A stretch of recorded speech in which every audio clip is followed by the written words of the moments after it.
92.5. Brooke and Jubal's second date update. I just have one question for the guy who's on the phone for a second date update today. Nicholas, how are you? I'm well. How are you guys? My question to you is, why aren't you dating somebody your own age? Why are you dating senior citizens? Oh, no. Come on. What are you talking about? Well, from your email, it says that you took your date out on a tour of a chocolate factory. I figured that's somewhere where you take, like, someone in their early 80s or a 4-year-old. So I figured, I was assuming you're not dating, like, young children, I hope. And so I was guessing that you're dating somebody who's, getting on in years. Is that true? No, it's not. So your date was your age? Yeah. And I'll have you know, we did a chocolate tour at Theo when I was dating my husband, and look how it turned out. Yeah. Yeah. Look how it turned out. Married The now. only people I know that still actually read a newspaper. In other words, you're not dating 90-year-olds, are you, Nicholas? No, Okay. I'm not. All right. Well, tell us a little bit about the girl that you want us to call today. We already know that you took her on a tour of a chocolate factory. Was that fun? We had a great time. Okay. But we met when we were volunteering at a charity event. Oh, that's cool. Yeah, and I don't do it all the time, but with the holidays coming up, I thought it was a nice thing to do. Yeah, why Nicholas not? was volunteering at our senior citizen. Yeah. Charity event. Yeah, More like we get it. cleaning up bedpans, So you guys met at a charity event. Did you ask her out the same day that you met her, or? Yeah, I did. She's really energetic, and she made the event a lot more fun. So I thought, well, I'd like to spend more time with her, so I just asked her, and she said, yeah. Okay. So you asked her out and you guys went to the chocolate factory. What was your main selling point there? Well, before we went, I read that chocolate was an aphrodisiac. So, not that I was going to get fresh or anything. But You didn't actually tell her that, did you? Yeah, please. no, what do you think? All right. Yeah, what are you Hey, I got a great date. We're going to go to this chocolate factory because I heard chocolate makes people horny. Yeah, wink, You wink. want to go there? Yeah, that's a great pickup line. Okay. So you kept the aphrodisiac part to yourself, but she seemed to enjoy herself at the chocolate factory? Yeah, we saw the process, and at the end they let you sample all the chocolates that are there, and it seemed like she was having a great time, and I could see us hanging out more. Okay. And then when we walked out to her car, when we were leaving, I made a pretty bold move, and that might be why she's not calling me back. What did you do? Did the tour excite you like you thought it would, and then you actually showed her how excited you were? Like that. No. When we were walking out, I grabbed her hand, I spun her around and kissed her, and she seemed shocked by that. But I said, I have a rule that I always kiss on the first date, but only if the girl's worth it, and you're worth it. Nice line. Oh, that's a Nick? lame line. You don't like that line? No, I that's kind of like that stupid. line. And it makes you sound like you kiss every girl on the first date. But only if she's worth it. I don't. I really don't. To me, it sounds the opposite, that you don't kiss every girl on the first date. I guess you know what, your line would have worked on me. You're not really my target audience. Man. Hey, well, maybe you're dating the wrong kind of people. So you spun her around, you kissed her, and you gave her that line, and did she react in a positive way? Moving 92.5. Brooke and Jubal's second date update. I just have one question for the guy who's on the phone for a second date update today. Nicholas, how are you? I'm well. How are you guys? My question to you is, why aren't you dating somebody your own age? Why are you dating senior citizens? Oh, no. Oh, come on. What are you talking about? Well, from your email, it says that you took your date out on a tour of a chocolate factory. I figured that's somewhere where you take, like, someone in their early 80s or a 4-year-old. So I figured, I was assuming you're not dating, like, young children, I hope. And so I was guessing that you're dating somebody who's, getting on in years. Is that true? No, it's not. So your date was your age? Yeah. And I'll have you know, we did a chocolate tour at Theo when I was dating my husband, and look how it turned out. Yeah. Yeah. Look how it turned out. Married The now. only people I know that still actually read a newspaper. In other words, you're not dating 90-year-olds, are you, Nicholas? No, Okay. I'm not. All right. Well, tell us a little bit about the girl that you want us to call today. We already know that you took her on a tour of a chocolate factory. Was that fun? We had a great time. Okay. But we met when we were volunteering at a charity event. Oh, that's cool. Yeah, and I don't do it all the time, but with the holidays coming up, I thought it was a nice thing to do. Yeah, why Nicholas not? was volunteering at our senior citizen. Yeah. Charity event. Yeah, More like we get it. Cleaning up bedpans, you know. So you guys met at a charity event. Did you ask her out the same day that you met her, or? Yeah, I did. She's really energetic, and she made the event a lot more fun. So I thought, well, I'd like to spend more time with her. So I just asked her, and she said, yeah. Okay. So you asked her out, and you guys went to the chocolate factory. What was your main selling point there? Well, before we went, I read that chocolate was an aphrodisiac. So, not that I was going to get fresh or anything. But You didn't actually tell her that, did you? Yeah, please. No, what do you think? All right. Yeah, what are you Hey, I got a great date. We're going to go to this chocolate factory because I heard chocolate makes people horny. Yeah, wink, wink. You want to go there? Yeah, that's a great pickup line. Okay. So you kept the aphrodisiac part to yourself, but she seemed to enjoy herself at the chocolate factory? Yeah, we saw the process, and at the end they let you sample all the chocolates that are there, and it seemed like she was having a great time, and I could see us hanging out more. Okay. And then when we walked out to her car, when we were leaving, I made a pretty bold move, and that might be why she's not calling me back. What did you do? Did the tour excite you like you thought it would, and then you actually showed her how excited you were? Like that. No. When we were walking out, I grabbed her hand, I spun her around and kissed her, and she seemed shocked by that. But I said, I have a rule that I always kiss on the first date, but only if the girl's worth it, and you're worth it. Nice line. Oh, that's a Nick? lame line. You don't like that line? No, I that's kind of like that stupid. line. And it makes you sound like you kiss every girl on the first date. But only if she's worth it. I don't. I really don't. To me, it sounds the opposite, that you don't kiss every girl on the first date. I guess you know what, your line would have worked on me. You're not really my target audience. Hey, well, maybe you're dating the wrong kind of people. So you spun her around, you kissed her, and you gave her that line. And did she react in a positive way, or did she seem annoyed by that? Well, I asked her if we could hang out again, and she said yeah. Okay. She seemed really excited by it. So. What kind of kiss was this? Was this like a peck type of kiss, or was this full on, like, lasting a couple seconds? It was a big romantic kiss. It was like a movie kiss. I wanted her to remember it so I could get a second date out of it. Okay, and she agreed to hang out again. How long has it been since you heard from her then? Well, I've texted her and I've emailed her, but it's been 3 days. You said you may think that you maybe went too far with the kiss. Did she act like flustered, giggly? What was her attitude afterwards? But she was giggly. She was blushing a little bit, but it didn't seem, that didn't seem not normal. Yeah, I think she didn't like it. She wouldn't have told you that you guys would be going out again. She probably would have called the cops on you right then and there for harassing her. So she obviously wasn't that thrown off by your kiss. What do you think it is then? Why do you think she doesn't want to call you back? Maybe she didn't like the chocolates. I don't know. She She's doesn't mad about have the chocolate. any known chocolate allergy that you're aware of, right? I mean, that's the only thing I can think of. She's been in the hospital for a week straight because of her chocolate allergy. All right, well, we'll play a song, come back, call her, get her on the phone, and get your second date update, okay? Awesome, thank you. All right, and by the way, I'm still head over heels about that line that you used. Use it all you want. No, I want you to use it on me, Nick, if this second date doesn't work out for you. All right, hang on. Moving 92.5. Brooke and Jubal in the mornings. Second date update. All right, Nick, here we go. You ready to call Rachel and see why she isn't getting back to you? Yeah, I am. You know what, I was thinking about it. And your whole dating experience proves to me that you just cannot please any woman out there, okay? Either you don't kiss them on a first date and they think that you're a puss, right? Or you do kiss them on a first date and they think that you're too forward. That's why, Nick, I don't even think we should do the second date. I think you need to start dating dudes. And me and you need to go out. Hey, that line that he had on her, really. It worked, dude. It worked with me, man. What do you think? Let's just blow this whole second date thing off and you and I go out. Yeah, I'm not feeling it, man. All right, well. Strange. Now I'm let down. All right, if you're just tuning in for the second date update, Nick wants us to call a girl named Rachel. They went to a chocolate factory, had a tour, enjoyed themselves. At the end of the date, though, what he thinks might have gone wrong is he grabbed her while they were walking in the car, just turned her around and kissed her, and used his little patented line on her. What's that line again, Nick? I have a rule that I always kiss on the first date, but only if she's worth it. But only if she's worth it. And then you do the shooter hands at her. You're worth it. Wink. Yeah, I just want to put. I don't do that. I just want to put that one out there. Oh, okay, no shooter hands. You just say it. But he's texted her a couple times, hasn't heard anything back.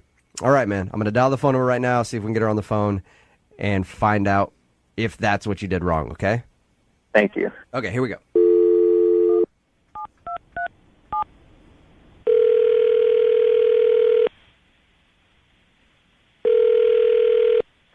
Hello. Hi, can I speak to Rachel, please? Yeah, this is she. Hey, Rachel, how are you? This is Jubal from Brooke and Jubal in the morning. How you doing? Fine. How are you? I'm good. Thank you for asking. I'm calling because you recently went out on a date with a listener of ours, and he liked you a lot, but you haven't been returning any of his text messages or phone calls. So he emailed and asked if we could call you and find out if something went wrong on your date. Okay. His name is Nicholas. Yeah, I know Nicholas. You know Nicholas, okay. Well, we talked to Nick about your date. He told us that you went to the chocolate factory and all that good stuff. And he also says that he's been trying to get a hold of you, but you're not responding to anything. Is there a reason why, or are you just busy? Listen, I'm at work, and I want to be really nice about this, so let me just say this. Nicholas seems like a really, really nice guy, and actually the chocolate factory was a really lovely thing to do. But all throughout the time that we were there, he just kept saying stuff like, oh, my ex-wife would never do this, and she would never enjoy it the way you've enjoyed it today, and that kind of thing. And He talked about his ex-wife the whole time? No. yeah, pretty much. Like every other thing that we did, he was like, oh, she would never have tried this. You're so much cooler That is than her. so Oh my annoying. gosh, that is Rachel, such a bad move. I know you're at work. Thank you very much for, Yeah, no, talking to us. listen, he's not a bad guy. It was Yeah. just kind of weird and creepy that he kept bringing her up. I had an ex-girlfriend like that, and one time we were at the drive-thru at Taco Bell, and she's like, this Taco Bell reminds me of Greg. And I was like, what? So I understand exactly how annoying that could be, especially on a first date, Rachel. Okay, so when I talk to him again, you want me to let him know that, hey, maybe don't talk about your ex-wife so much on a first date? Yeah, and then here's the other thing. And again, super nice guy, but I got home, like he dropped me off. It was very sweet. And within like minutes, there was an email that he sent me saying, oh my God, I had such a wonderful time, which is fine. But then he started to list like all these different things that he had already looked up that he wanted us to try and do together. Oh, so he was already planning the second date. He planned out the next 6 months and just went totally overboard with what he sent me in the email. So he talked about his ex-wife the whole time, and then he was a little too fast on just like, hey, man, we can do this and this and this and this. All things that my ex-wife didn't want to do. We can do all that. That's what he was like? Basically, yeah. And again, I don't want him to feel like I'm trying to slight him or snub him. I just think that he needs to pull it back a little bit, not seem quite so eager. It turned me off. Rachel, nice guy, just don't want to go out with him again. Thank you, Rachel. Appreciate you being honest with us. Yeah. And thank you for being honest with him, too, because he's actually on the other line and heard everything that you just said. Are you serious?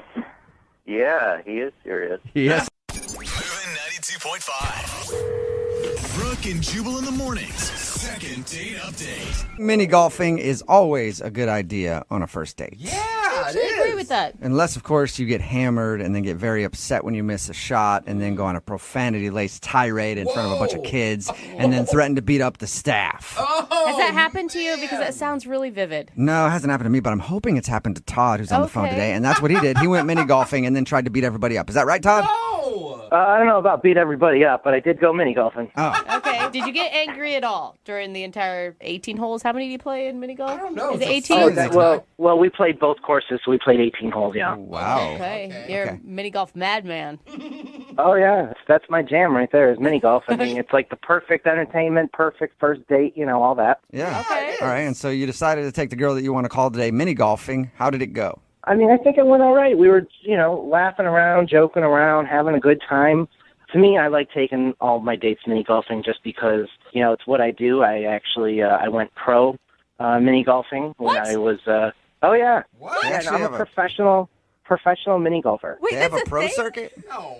Yeah, there's a pro circuit. There's leagues. Really? I've toured all around the United States playing mini golf. Oh, man, what am I doing? Are you?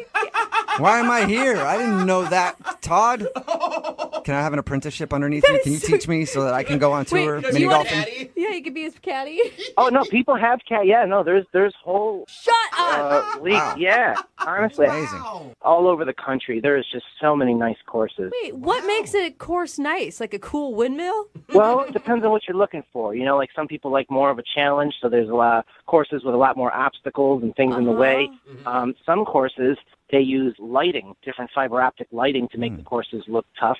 Interesting. Can we just throw out the second date part of this and discuss pro mini golf Yeah. for a while? Because this is fascinating to me. I've always just tried to not step in some little kid's pee when I've been there. Pee? Oh no, Yeah. some of these courses they don't even allow kids. A lot of these pro courses. Oh, that's amazing. You have to tell me where those are. All right, let's get to your date. So how was mini golfing with Laura? That was great. When I take a date out, I'm not trying to be competitive or anything. I'm just having fun and having good conversation and talking to her. And we have a lot of similar interests and stuff like that. But I guess there was just this one thing that we didn't agree on. 95% of the conversation was fantastic. And I don't know if it's just this one little thing or what's going on, but You didn't get into like politics or religion or something like that, did you? nope, no politics, no religion, nothing like that. It was actually, we were talking about the lottery, and we were saying, like, what would you do if you won, like, $20 million? Okay. Yeah, Right? fun convo. Yeah, how could you get in an argument about that? Well, she goes, I would donate it to charity. Like all of it? Yeah. Are you sure you want? Why you want to call this girl? She's obviously got bad judgment. I think that's really noble. Why would that be a bad choice? Save a few mil for yourself. Why are you even playing the lotto if you're just going to give it away? Exactly. Because maybe you want to do good for mankind. You see, you and I wouldn't get along on a date either. All right, so you got into a heated discussion because she said she would give all of her lottery winnings to charity, and I'm guessing you wouldn't give anything to charity? I would blow it on cars and going out and buying nice houses and I will right. say, doing fun things. I can actually see why that would be a reason not to call you back. Because it does, I mean, it says a lot about what type of person you are, what you would do with that type of money, right? You sound a little materialistic and selfish with that answer. Again, I'm not dating you. I'm trying to date somebody else. I'm just trying to interpret why she wouldn't be calling you back. How heated did things get with her over this? I mean, not like heated, but there was definitely a disagreement. And, you know, but luckily that was on like the 17th hole anyway. It wasn't like the whole date was really shot anyway, but the majority of the date was great. And I'm just not getting a call back, and I don't know. How did the date end?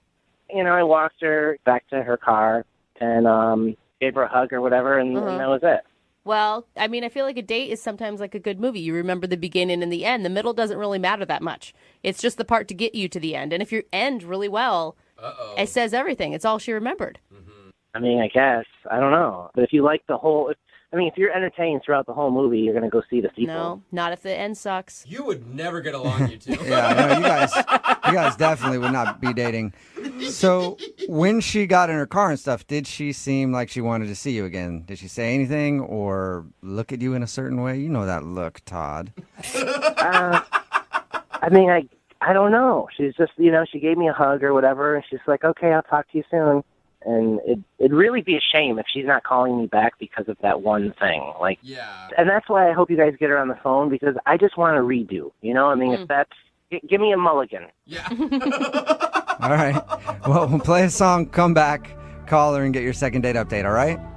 Thank you. All right, hang on a minute. Right in the middle of a second date update, and if you're just joining us, Todd is on the phone, and Todd took a girl named Laura to mini golf for their first date. He said 95% of it was awesome, but there was a bad 5% when they got into a little bit of an argument about how they would spend the money if they won the lottery.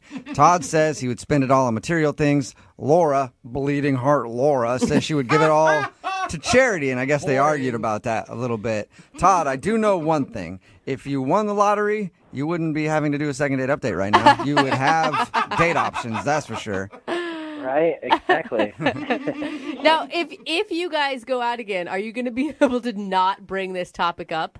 I don't really think so. Like, I think it's a good thing if we bring it up again and talk about it. Yeah, it's an important topic, and after thinking about it a little bit, maybe I would give some to charity. Like, that can't be a totally bad idea. Look at that, Todd. You do have soul. Or he's just telling her what she wants to hear. Oh, come on, Jubal. So that he can get another date. All right, I'm going to dial her phone number right now, and get your second date update, okay? Thank you. Here we go.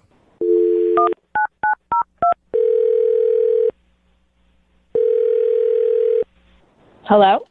Hi, can I speak to Laura, please? Yeah, this is her. Hey, Laura, how are you? This is Jubal from Brooke and Jubal in the morning.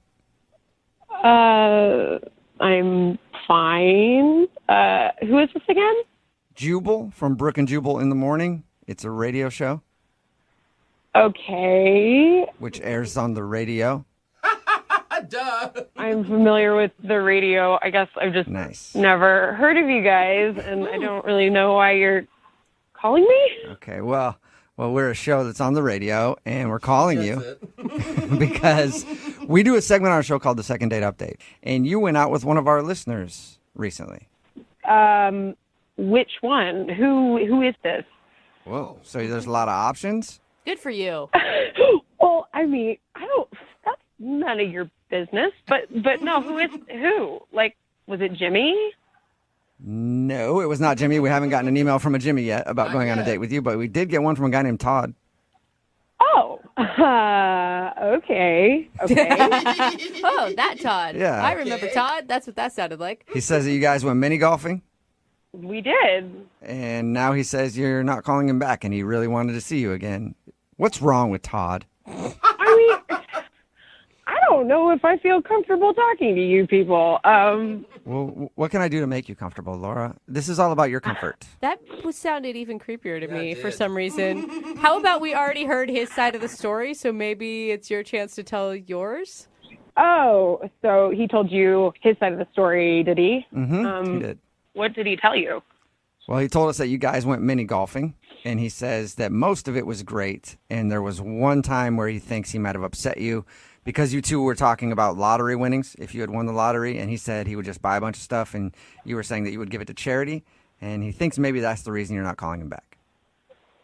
Oh, I mean, that's his opinion, and I don't agree with it, but I'm not going to not date him just because I don't agree with him. Okay, so you didn't take it like as a red flag that it meant that he was materialistic and selfish. No, I think most people would probably not want to give all of their winnings to charity. I mean, I think that's probably normal. Like, it wasn't like a good thing, but no, I mean, that wasn't the reason. So if that wasn't it, then why don't you want to see Todd again? So is it that he wants to see me? Is that what this is about? Is this why you're bothering me? Yes, this is exactly why we're bothering you. And he wants to see you again. Okay, that's super weird. And if he can't see you again, he at least wants to know why. Well, okay, that's fair, I guess. So he told you we went mini golfing, right? And that he's like a pro and all that. Oh, yeah. Yeah, he said he was really good. That, like, blew me out of the water. I didn't even know that those people existed. Yeah, you went on a date with a pro athlete. I know. It's pretty cool. Well, I mean, no, it is cool. Like, and I did think that was kind of cool. I didn't know it was a thing either. But when we were golfing, we were having a fun time, and he gave me some pointers and all that stuff, and I made a hole-in-one. Awesome. And he was like, yeah. But then he was like, hey, good job. And he smacked me on the butt. And I was like, okay, that's stepping over a boundary right there. A little aggressive. Yeah. So you didn't like that? It made me uncomfortable, you know, because like he's a dude, I'm a girl. I just didn't think it was appropriate. Yeah, like, usually you should share like a first kiss before you go to butt grabs. Yeah. Usually.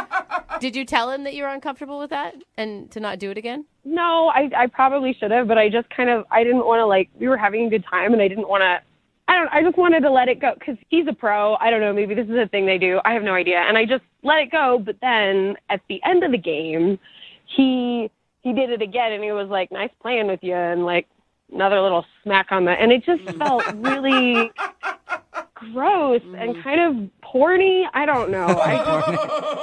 Good job holding that club, little lady. You earned yourself a booty slap. Not everybody gets one of those. Yeah, it was just really uncomfortable. Yeah. I can see how that Wait a minute. I could explain what's going on if you guys give me a chance to just say, like, I could explain this. You weren't supposed to jump in yet, Todd. Yeah, dude. Wait, what is going on? Laura, that's Todd. He's on the other phone, wants to talk to you, and apparently has no patience. Yeah, he's a little aggressive. I think she's right. Oh my god. Okay. No, it's okay. It's okay. Because I could explain. Like, I'm just excited to like hear your voice again. You know, like we had a good time. I just want to defend myself on that. Like, that's part of. You know, I didn't mean to cross a barrier that I shouldn't have, but that's just a part of the game. You got a hole in one, and I was excited for you. That's like we do that in the league, and I know I probably should have said that, but it's just like part of the game. That's It's like a sports slap, Wait. like when you're running out on the field and your coach gives you a little slap on the butt. Is that what you were doing? It's just like in baseball. I'm sure you've probably seen people like slap each other on the in baseball. Yeah, those dudes fondle each other all the time. They fondle themselves and each other. But here's the thing, Todd. Those dudes know each other. They're on the same team. Yeah. They've spent countless hours together. I mean, we were already together for like 30 minutes, and I just wanted to tell her congratulations and pop, No, okay. I'm not a guy. Okay, 30 minutes is not enough time for you to be able to touch my butt. That's just not okay. And I'm not in the league with you. And girls don't understand why dude athletes do that anyway. Like, you don't see lady athletes smacking each other on the butt. I don't know. I slap my girlfriends every once in a while. Like, hey, good game, ladies. Really? I don't know. Why not? Dang, Brooke. That's really weird, and that's something you do. It's out there. All right, so For you're not all doing sexes. You're not doing a whole lot of butt slapping then, Laura. No, I'm not. And this is a date, Todd. Like, it's just, you crossed a boundary, and I got you. I don't want to make you feel uncomfortable. I wasn't trying to do that by any means. I was just getting really excited because you were getting really good at mini golf.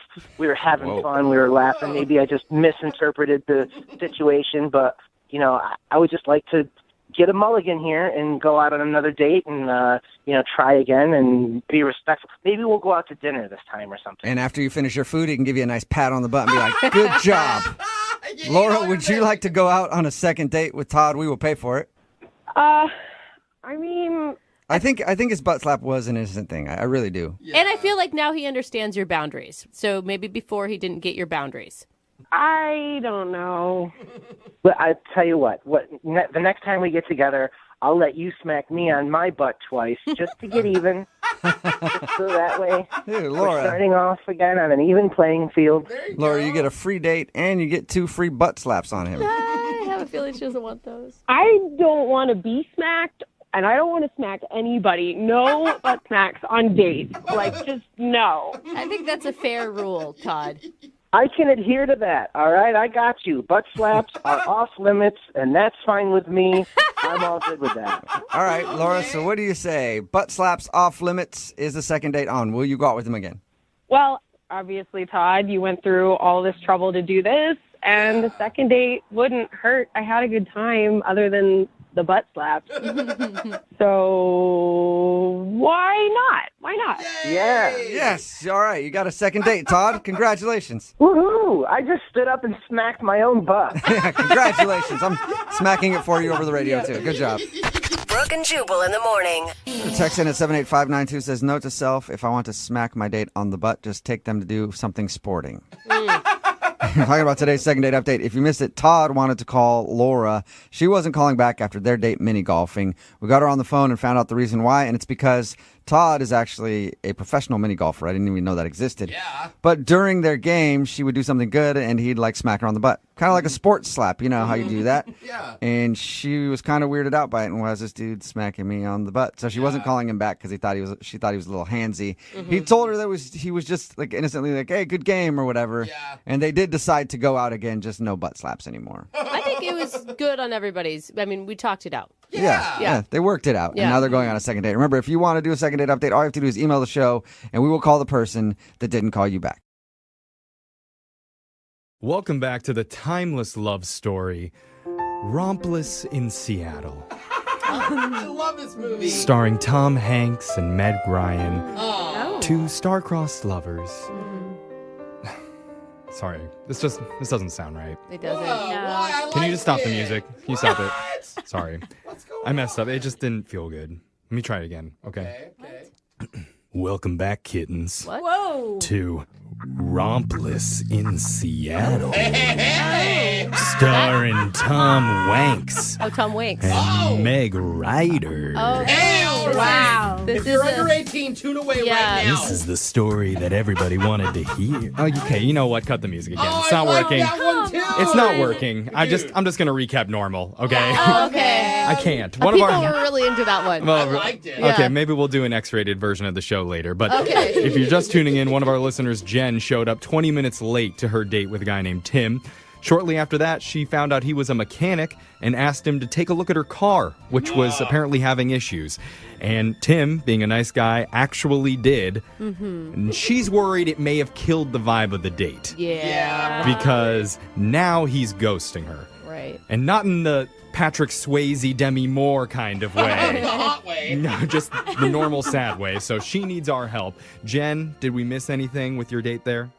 No, he's just like, he's a really nice guy, and I want to date him. So wait, Aw, that's sweet. It is cute. sweet. I don't know that we asked. Have you tried to contact him? Like text? Or... Yeah, I've reached out, and he hasn't really responded. Did you, when you texted him, was it all about your car, or were you asking him to see you again? I might have mentioned it, but I didn't ask him to do anything. I guess. Okay. Okay. Me and my car miss you. Yeah. Well, let's just give Tim a call, and we'll not talk about car stuff. We're just going to focus on getting you another date. You ready to do this? Yes. Okay, here we go.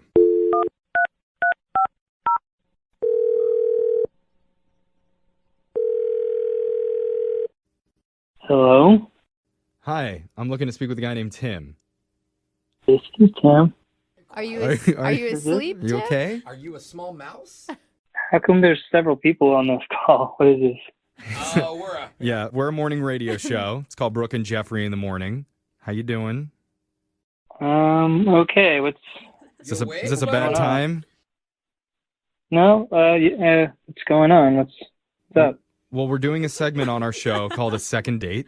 That's where if you go out with someone and afterwards, if they're not calling you back, you can reach out to our show and we'll call that person for you to try and figure out the reason why. Okay. Okay? And so you recently went out with a woman who had a great time with you, and now she's hoping to get back in touch, but she's been having trouble reaching you. Her name's Jen. Yes, Jen. Yeah. I do know Jen. Yeah, That's good. Jen realizes that she probably didn't give like the best first impression on the date. Yeah. Or second impression or third impression. Right. Yeah. Yeah. That's a very true statement right there. Yeah. Okay. She feels bad. Yeah. She told us about how everything played out, that she showed up late and that she asked you to go look at her car, and she's remorseful about how that played out, but she's hoping that you'll give her another shot. I don't know. I don't know. She really liked you, Tim, and she realizes that it may have come off as like she was trying to use you for free car mechanic labor, but that isn't the case. Yeah. I don't know if I would totally agree. Uh-oh. Why do you say that? I don't know. I don't know if it's just like the date was going pretty good for a while. You know, it seemed like we had things in common. Like we were talking about books and, video games and stuff. But like as soon as I mentioned the fact I'm a mechanic, it was like the conversation just flipped instantly. And like that was all what the conversation was about. It was about her and her car. Oh, geez. I mean, I can see how that would be a frustrating thing, but it sounds like, from what she told us, there's a lot of problems with her car. So maybe it was just a top-of-mind situation. Can you blame her? Well, it was just weird. I mean, like, sure, I'll look at your car. And it was like dinner almost ended like instantly as soon as I said that. It felt like it ended way too early. She's like, do you have cash? Really? You could just pay for this right now. We didn't even like wait for her to get money back. It was almost like abrupt ending to the dinner. It was so fast. So she threw her cash on the table and ran out and was like, "This is it. You can fix it. The check engine light's been on." Yeah. I mean, it felt like that. It wasn't as drastic as like actually running out of there, but like, you know, as soon as we got to her car, like the moment we walked up, I was like, I knew I had made a mistake, and it was like the thing was totaled. Like I didn't know what to do. I told her it shouldn't even be on the road. What? Whoa! What do you? Yeah, what do you mean totaled? Like the wheel was kind of wobbly, and like the tail lights had been smashed in. It was like she had been in a pretty serious wreck. And she was trying to tell me how one of her friends said, it's probably just something that can get done with a few repairs. But I'm like, I'm pretty much an expert on this stuff. I've been doing this for a while. I'm like, that's a totaled car. Like your car is done. You can't throw around with a neck brace on. Yeah. Not what you want to hear. The bumper is just gone. And I was just trying to be honest with her when I said that I couldn't help. And this is like, things just started getting weird then, because then her voice started raising and she was like trying to tell me that I didn't know what I was talking about, and how like her friend was saying that it was totally repairable. And it was just like, whoa, take a chill pill here. I'm just trying to be a nice guy. Yeah. Give you my professional advice. Well, do you think, I mean, maybe it wasn't that she was reacting to you. It was just like really shocking for her to hear that, maybe? Yeah, I feel like as a mechanic, you must hear stuff like that all the time whenever you give people bad news about their car.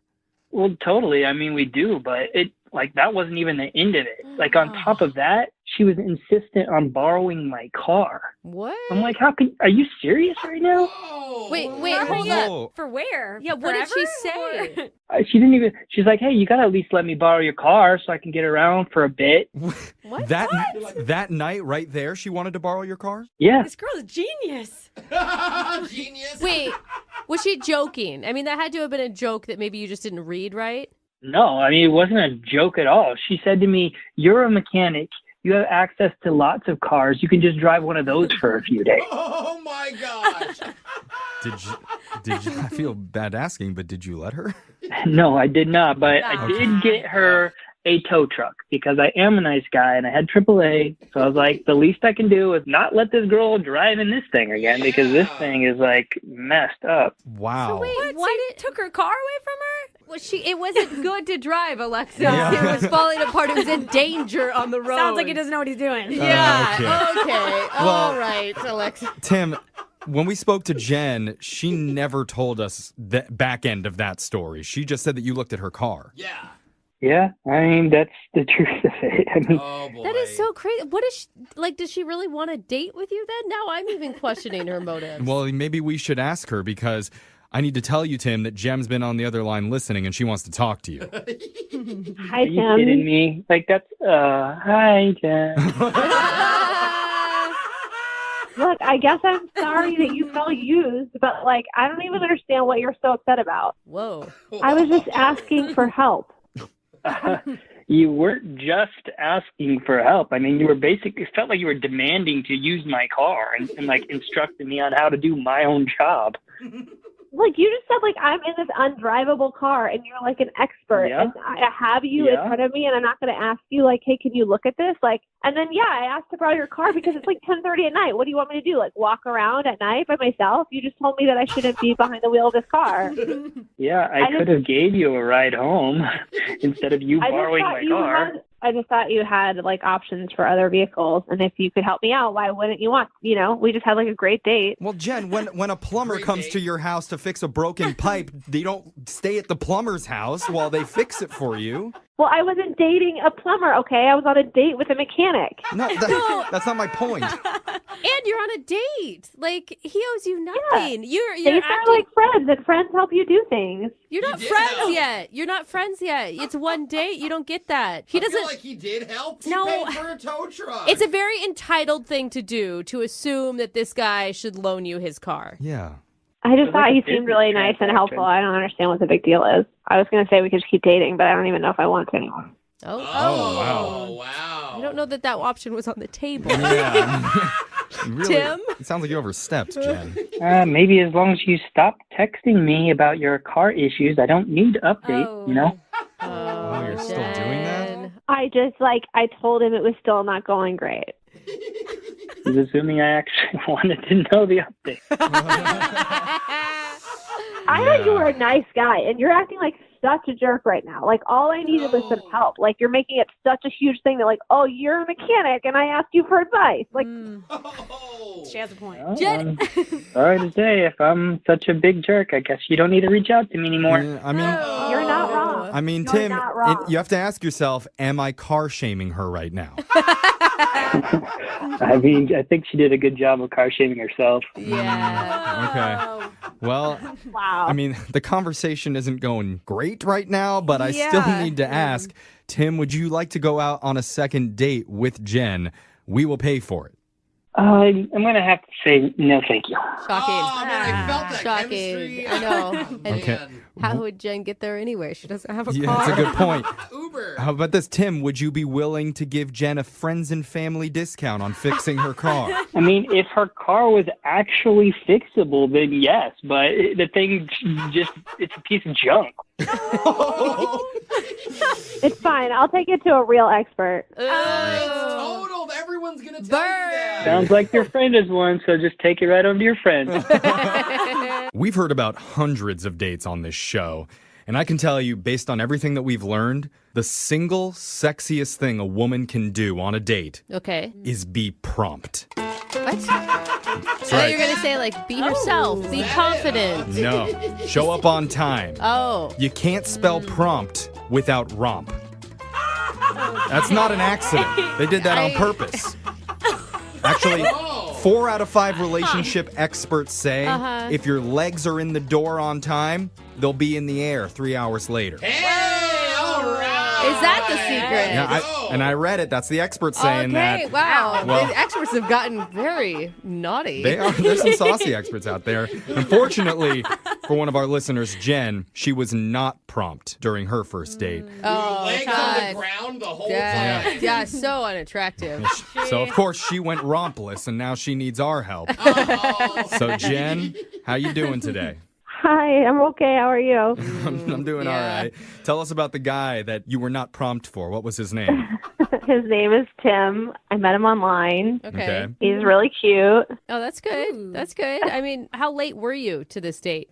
I wasn't that late, like 20 minutes. I don't know. Okay. Well, That's late enough to be like if you give a heads up, did you give him a heads up? Well, that's kind of a funny thing. So I was driving there, and he texted me and said, I'm here, and I'm running really late. And I, like in my head, I responded to him, and I texted him back. In your I head. guess I didn't do it with my phone. And I got there, and he was walking out of the restaurant. It's not a good look. I said, where are you going? And he was like, I thought you stood me up. And I said, but I texted you. And he showed me his phone, and he's like, no, you didn't. Oh, my God. That is embarrassing. Dude, I understand that, though. I do that all the time where I respond to people and then I didn't actually type it out. Or worse, you type it out and then you don't hit send. Right, either way. And, like, you're frantic because you're late. So you're like, I don't have time to respond to this. It's like in your Exactly. folder. Oh. What did Tim say when that happened? I mean, he was cool about it. He said, yeah, okay. And so we still went in and had dinner together. That's really nice. That's got to be a pretty good guy if he's willing to look past that. Was he able to reset his attitude, though? Because I assume if you're walking out of a restaurant thinking that you're stood up, you're in pretty bad mood. Yeah. No, he was super nice. We had a great conversation. I mean, the one other thing that was kind of weird, I guess, was I didn't know that he's a mechanic. I learned that through the course of conversation. So I have been having some issues with my car. Oh. And I asked if he could just take a look at it for me. Oh, wow. You don't ask someone to do their job on the date. That's like asking a comedian to tell you a joke. I mean, I can't blame you, though. Take the help. Oh, You okay. get it. I mean, But wait. But you're already 20 minutes late to the date. You show up, you find out that he's a mechanic, and then you're like, hey, by the way, while we're here. Will you check the dipstick? Yeah, go check under the hood. Yeah, I guess I think it was a big deal. And he was nice about it. And he did. And we walked down the street. And we looked at my car. Wow, he's really nice. He's really nice. Or maybe he really wanted to. So there is a chance that he wanted to show off what he knows. He could see it as his opportunity to be like, oh, cool, I can help her. Man. Totally. This. Yeah, you guys sure know how men think. I don't know. I'm just trying to be positive here. Was he the one that suggested to walk to your car and look at it? I mean, he agreed to. Oh, he agreed to. Yeah, okay, that's different. Yeah. He told me there was a lot of stuff wrong with my car, which I guess I should have known. And then I asked if I could bring it by his shop. Oh, no. Oh, wow. Now this is a business transaction. Totally. It's not a date anymore. You're It doesn't taking. feel like it. She's taking all the romp out of prompt. You're She right. There's no is. sexy in that. Oh, no. Okay, so Now it's just port. Yeah. Okay, it's just a different. so he looked at your car and then and told you there's a lot of problems and that you need to bring it in. How did this night end? Well, he kind of said, I don't know, I have to check my schedule at, their business. And That's a no. I was like, okay. And then he just kind of, I don't know how to describe it. It just like fizzled out. Like he seemed disinterested, and so we just kind of like left. It fizzled out in the room too just now. There was an opportunity there, Jen. You check under my car's hood, maybe you can check under some other hoods after that. That's not much better. I don't think that he doesn't want to trade that for Brooke, I mean, trust he's you not do not understand how men think. Hey, it's making a weird noise. I don't think that's right. I've never heard my friends talk like this. Honestly, though, Jen, I just think that you should have just left that out. Yeah. You know, like, you don't mix, I mean, for black, like, it's a terrible cliche thing to say, but, like, business and pleasure, they just don't mix together, you know? Yeah, I guess I didn't think of it that way. I just thought, you know, he's friendly and he'd want to help. I don't know. And it's free, is what you were thinking. Hey, give me a good deal. Yeah, sure. So have you tried to reach out to Tim after the date happened? I have, and he just like hasn't even really responded. He gave me like a one-word answer once, and it stinks because I really think he's a nice guy, and I had a really great time, and I don't know. I'd love it if you guys could help me get like a redo. Yeah, All I think I think you need a redo. I hope you've learned from your mistakes. Yeah, focus on him, not on your car. Yeah, okay. So we'll play a song.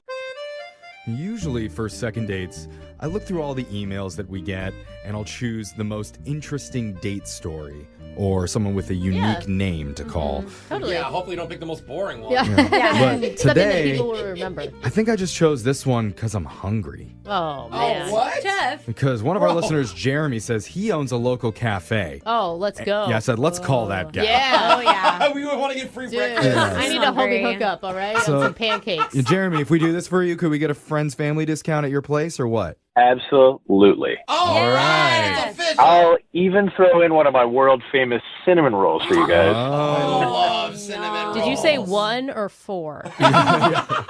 Oh, well, they may be the huge ones. For you, I'll give you a 5. Hey, all right. I love this guy. No, All that's, right. that's 2 for me. So let's get into this. Jeremy, tell us about the person you want us to call today. What's their name? Anna is her name. Okay. Anna, okay. Okay, go for it. Where did you meet her? Well, she actually came to the cafe. Oh, do you make it a habit of dating your clientele? Absolutely not. It's bad for business. Oh. Yeah. Okay. Because, if we break up, then I don't get any repeat customers. Yeah, and she'll tell her friends, like, do not eat there. So what made Anna break the mold for you? Well, she actually had something wrong with her order. Oh, She no.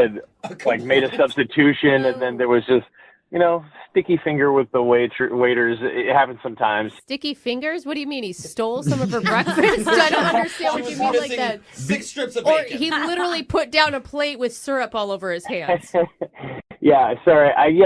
He punched the wrong button. Oh, he rang in the wrong. okay. Yeah, Okay. When he put in the That's fair. substitution. Okay. So That's just a little sticky. No, human that's- error. I yeah, got you. That happens. Okay, so she complained about that, and what happened next? Well, I came out to kind of resolve the issue and apologize and just make sure that everything was taken care of, customer service. Yeah. Wait, did she escalate it to that level, though? Can I just ask you? She didn't escalate it, but when I saw how cute she was, I decided a manager probably should handle that one. Oh, I see. Of course. Gotcha. All right. So Okay. how did that interaction go? It was fine. It wasn't really a big deal. I actually even gave her a free cinnamon roll. Oh, lucky. Dude, you're just handing Yeah, these bad you boys know. out. That's right. See? You complained to the right person. I know a guy. He actually owns the place. Yeah. Oh, oops, it's me. Pretty people even eat free. Yeah. So how did you turn that into a date, though? Well, she thanked me for giving her the free cinnamon roll, and we kept talking for a minute. She just said that she started working in the area, and I offered to show her around since I've been there forever. And Nice, bro. And she took you up on that? yeah, I was going to show her around and got her a coffee even. Ooh. So I got her number. Nice. That's the most Nice. important part. Okay, that was an awkward way to get to it. Yes. Okay. The point is, you got it done. Yeah, you got it done. You gave her enough free stuff that she gave you her number. Yeah. Here's a coffee, here's cinnamon roll. What else? Here's a fork. Like, can I? And the thing is, as someone who has been new to a city where you don't know anyone, you will literally call whoever gives you a phone number. Yeah. Because yeah. it's just like anyone hang out with me. I can't be choosy right now. I mean, I don't mean to knock you, but I assume she called. Yeah, we met up a couple days later. Nice. Okay. What'd you end up doing? Yeah. It was like mid-morning. I left the cafe, and we just kind of walked around, and just showed her around some places. It was pretty cool. And then it got to lunchtime, so I offered to buy her some lunch. Mm-hmm. And she said that was great, but she lived nearby, and we should just pick it up and go eat it on her balcony. Damn. You got the invite? Yep. Nice on Dude. her, too. Look at this vibe. Daytime even. Okay. Yeah, I was kind of surprised by that. I didn't really know how to handle myself, and you could tell sometimes I'm a little awkward. Yeah. It But sounds it's like you cute. really like her. Yeah, it's endearing. I mean, it's endearing to be a little awkward. Well, I'm glad somebody finds it endearing. Okay. So how was her balcony? It was nice. It was good. She kind of gave me the tour of her apartment. The balcony was cool.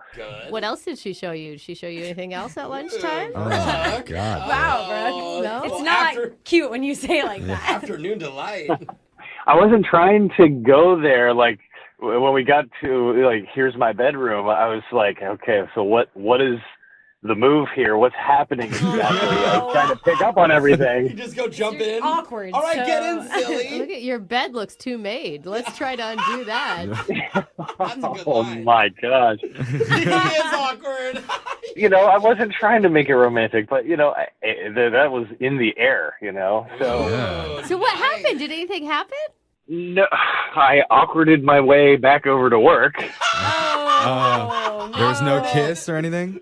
No. Oh, that's okay. That's okay. It's a daytime first date, Little tease. And first dates are, a little more friendly. All right. But she honestly trusts you. Like, she just met you, and she's bringing you back to your place, showing you her bedroom. Like, that is something. Yeah. I mean, and there was definitely flirty vibes, but it wasn't quite to the point where anything was really going to happen that day. Got it. Okay. So, before I left, though, I asked her, I was like, we should get dinner sometime. And she was like, yes. So has dinner happened, or is that not happened yet? No. I've been trying to get her to, nail down a time, and she's just not even really responding. Whoa. Oh, that's weird. Huh. Yeah, I don't get it. I know, because it's like, how could you have more plans when you are brand new to a city? Right. Well, let's try and figure this out. We're going to play a song. You bake us some scones, and then when we come back, we'll call Anna for you, and we'll try and get you your second date, all right? Jam. Can I order a side of bacon? Oh, yeah. Side of Can we bacon. get some bacon, too, man? Oh, and I'd like 3 poached eggs. Yeah. Yeah, we can have them on my balcony. Okay. Sweet talker. Pretty and funny. All right. We're going to do it right after. On a first date, we all want to hear those 5 magic words. Want to see my balcony? Well, sir, how big is it? Maybe take a peek in the basement afterwards. Hey, nice. Whose basement? Let's Your go. basement? I don't. We'll look at all the basements. Just hold your breath in the basement. All right. That's what Jeremy's date Anna said to him. Not the basement stuff, the balcony. Okay. Yeah. After they had a nice date walking around the city. He says nothing overly romantic happened back at her place because he had to get back to work, but he did feel like there was chemistry. And now, ever since, she's been blowing him off. And this is a very important call to all of us. Not only because we care deeply about Jeremy's love life, but also because if we get him a date, he promised to send us free food from the cafe he owns. We're so hungry. So guys, A game here. Yes. Don't screw it up like we did the last 7 calls. He sells cinnamon rolls. I understand what's on the line, Jeffrey. Okay. Did we sum it up there pretty good, Jer? Yeah, nailed it. All right. Okay. How are you feeling right now?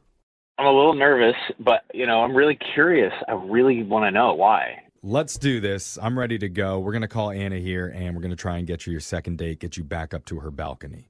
You ready? I'm ready. All right, man. Here we go. I'm dialing her number right now.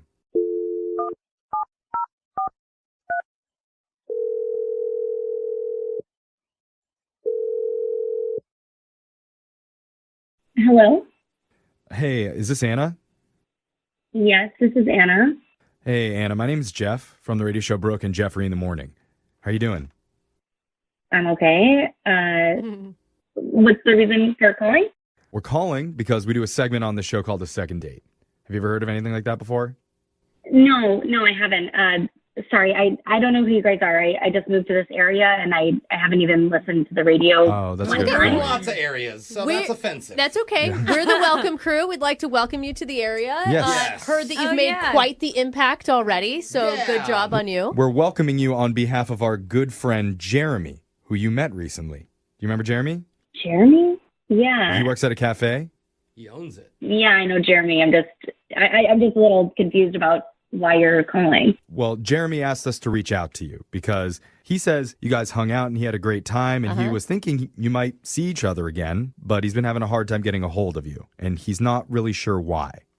Yeah, you know what? I don't know if I'm going to see him again, so... Oh, my gosh. Oh, okay. What did he do? Darn it. Listen, I have been new to a city where I knew no one, and I would always call everyone back just to beg them to hang out with me. Especially if they buy you food. Yeah, like, he seemed really cool. He's a little awkward, but, like, I felt like he was awkward in an endearing way. You didn't get that?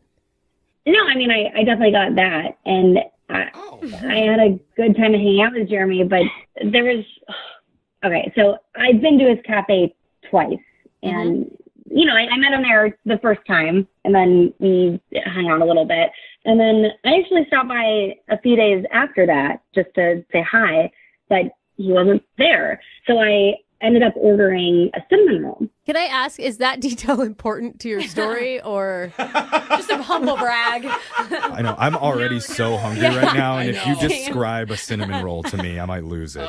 Just rub it in. No, that's when I realized that the one that I ate the second time was really different from the one that I had a few days before. Okay, I mean, that can happen when they make handmade cinnamon rolls places. The dough is different or something. What does this have to do with Jeremy, though? Are you a food critic?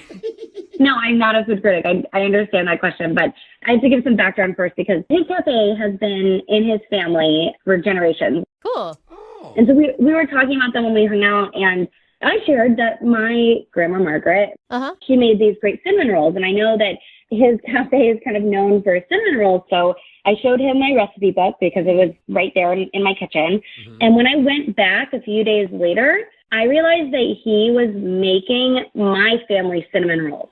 They tasted exactly like my grandma Margaret. So wait, slow down. You're saying you're accusing him of something He's now. a cinnamon roll thief, guys. Yeah, essentially. This is a stretch. This feels like a stretch Are to we me. reading this the right way? You're saying that you think Jeremy stole your grandma's cinnamon roll recipe and started selling it at his cafe. Look, I can't explain it, but like the cinnamon roll that I had the first time was completely different than the second cinnamon roll that I had, and it tasted exactly like my grandmother's. Wow. I remember my grandma's cinnamon rolls too. I mean, you can tell. If Dude, you've been how eating them your messed whole up is life. that he is taking his family's recipe and just throwing it in the trash for another family's better recipe? one? Well, hold on. We don't even know if that's true. Yeah, that's. I mean, the whole thing is crazy. Yeah. I believe it. I kind of believe it too. Well, there's only one way to find out. Let's ask. Jeremy, did you steal her grandma's recipe for cinnamon rolls? Oh, that's right. He's on Oh my God, he's on the phone. Oh my god. Yeah. Anna, sorry. I need to tell you, he's on the other line listening. He wants to talk to you. Oh my God. I am so sorry that this is happening right now. Wait, is that because you're caught? No, I didn't steal the recipe. I made a Okay. batch, and I gotta say, the recipe was so good that it kind of influenced me. So I kind of made an homage to her grandma's recipe. Oh, you're trying to. Anna, you combined were them? right. You were right, Anna. I blended a couple of the elements together, a little more nutmeg here. A pinch of salt was kind of an interesting choice, and it really brings out some Okay, flavor. you didn't steal from her. Anna inspired you. Or I guess Anna's grandma inspired you. Truly, it was an inspirational. No. Here's the thing. If it was on the up and up, you would have said something. You would have asked her. You would have told her, right, Anna? Yeah, I feel like if you're going to do like some experimentation, you do that at home and not your place of business where you're selling the recipe like that. I really can't believe you just admitted that. That's actually true. He's making money. I wanted it to be a surprise for you. Then why didn't you tell us about that? Yeah. I wanted to tell her first. I hadn't gotten her on the phone yet. Oh, come on. I don't know. So this was supposed to be nice? I didn't even think that would factor in at all. Okay, well, tell her what you were going to say to her if you talked to her in person then. Well, I was just going to let her taste it for herself and see her reaction and then be like, your grandma's recipe? And then, like, kick off a conversation about it and have some fun with it. You're so making all this up right now, dude. Anna, are you buying this? No, I feel like it's really weird that you made it at your restaurant. And like, Jeremy, I thought you were a nice guy, but like we just met. Like this. Okay, well, It's just. I'll stop using it. I thought it was kind of cute. I don't know. I mean, what would have been cute is if we had like a cinnamon bake-off in our homes for like a date, but like That is cute. Yeah, but you can't make any money off that. All right. Look, I definitely see your point, and I'm sorry. It was probably a silly move to bring it to the restaurant first. Good move. Yeah. Good move, Jeremy. He's turning me, Anna. He's turning me onto his side. I want to You're just stand. hungry. I want to stand up for Jeremy because No, he seems I'm like with a you. pretty genuine guy. Apart when he's not stealing grandma's recipes, but Oh, come on. He's stealing from I grandma. actually kind of believe him, Can Anna. you get lower than that? Anna, he said he would stop using the recipe. And, I mean, he may have tried maybe to do something nice for you. maybe there's a way that you can be involved in this, Anna, where he names it like Granny Margaret cinnamon rolls, and then Anna gets a little portion from every cinnamon roll sold. Or they can donate to a charity, like $1 per roll or something. No, you don't get any money donating to charities. Trying to make them money. I like the charity Guys, aspect. they just met and you want them to do No. a business Well, together? If you're donating to charity, just send them over to the radio station then. Will we? So what do you think, Anna? I mean, it's a lot to go into business with a man you just met in a city that you're new to. Yeah. I mean, you hit the nail on the head. Like, I don't think I would want to go into business. Like, I'm not trying to sell my grandmother's cinnamon rolls, but I do appreciate the explanation because I was Okay. just kind of too weirded out to ask about it. Cinnamon rolls aside, did you feel like you connected with Jeremy? Because that's what this whole phone call is about. We'd like to send you guys out on another date, and we'll pay for it. I would love to take you out again. I'll never do anything with your grandmother's recipe without your approval. And I mean, I just appreciated you sharing that with me. It was kind of like a nice, intimate moment between, generations of recipe passers, I'm so sorry. He is. Come on, Anna. One more shot. If there's more red flags, you can dump them then. He's just another man that appreciates a nice toasty set of buns. And in that Amen. spirit, please, Anna, give him one more shot. Okay, yeah, I will. Yes! Look at that. Thank you. We did it! We're getting free breakfast, everybody! Breakfast! Dude, now we gotta try the cinnamon roll. Yeah, Jeremy, we'll take 20.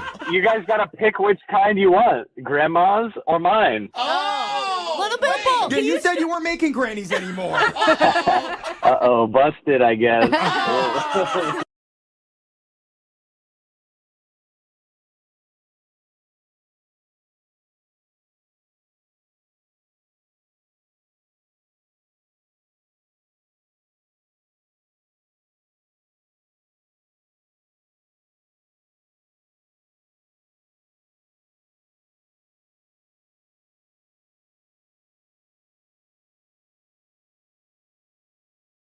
We recently got an email for a second date from a guy named Joe. Cool. Joe knows that his romantic encounter didn't go perfectly. Okay. He also knows who's to blame for that. All right. He's blaming it on a baby.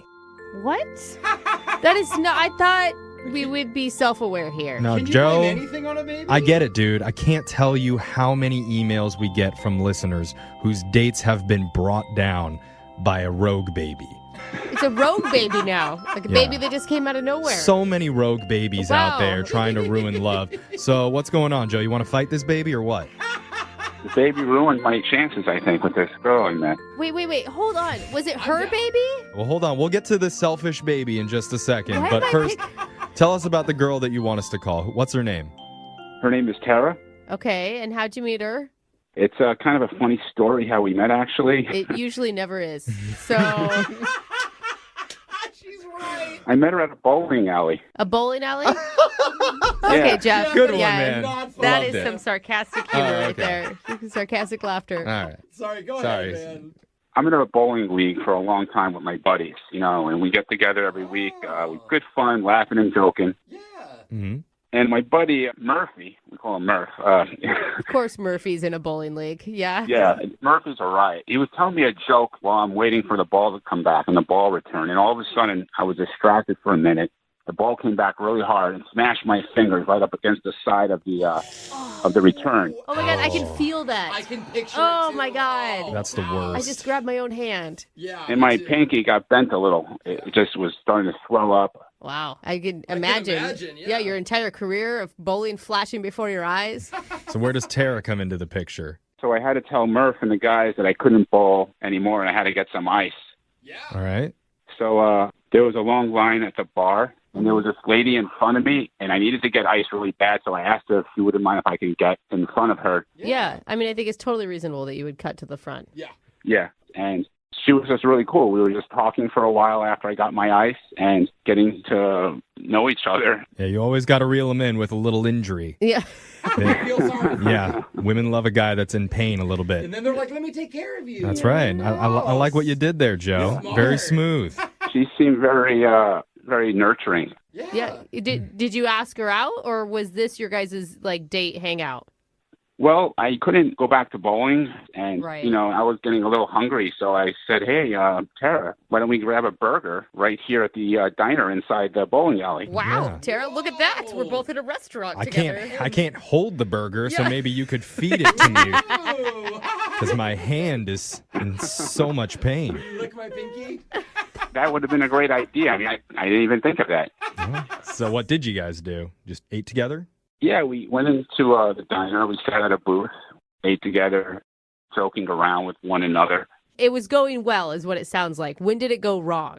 Well, this is where the baby comes in, right? Yeah, the baby. Rogue baby. Yeah, there's this cute little adorable baby in the next booth making faces at me as we're eating. And I don't have kids, but I love kids. So I started making these silly little faces, sticking my tongue out at the baby. Yeah, that's adorable. Yeah, I thought it was. What did Tara think? She wasn't doing the same thing I was doing. She wasn't making funny faces. Maybe she didn't speak baby talk. I don't know. No, that's the problem. Translation issue with the baby. Yeah. She's not bilingual. I mean, that doesn't sound like it would ruin anything, though. I don't understand why that's so bad. Yeah, but I did encourage her to interact with the baby, but she said no chance. Yeah. That's a little bit strange there, Joe. She's like, it's a little awkward, but hey, your turn. Like most women that I know, when a guy is interacting with a baby, your immediate thought is, oh, he has nurturing instincts, Or right? in my case, I'm like, weirdo. Well, maybe that's what she thought. Maybe it was more like Jose. Yeah, too nice. I mean, who can't, at least smile or acknowledge a cute little baby that's like a foot away from you? Yeah, but sometimes guys like you and I, like I was trying to say, get too excited, and then it gets into, Yeah, that's true. I do kind of go overboard sometimes, and I almost ask the people there if they would let me play with the baby, but I didn't ask that. But Okay, good. That's not even I do So that, bro. creepy. A random dude in a bowling alley gonna play with your baby. Can I borrow that human real quick? It Thanks. sounds like you did one thing right by not asking that. So how did this all end?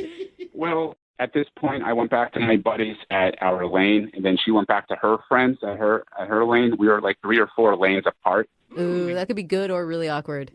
I waved to her once, and then she was getting ready to leave with her friends before we were leaving. So I quickly went over to her and said, hey, Tara, I enjoy talking to you, and maybe we could exchange numbers and meet up sometime.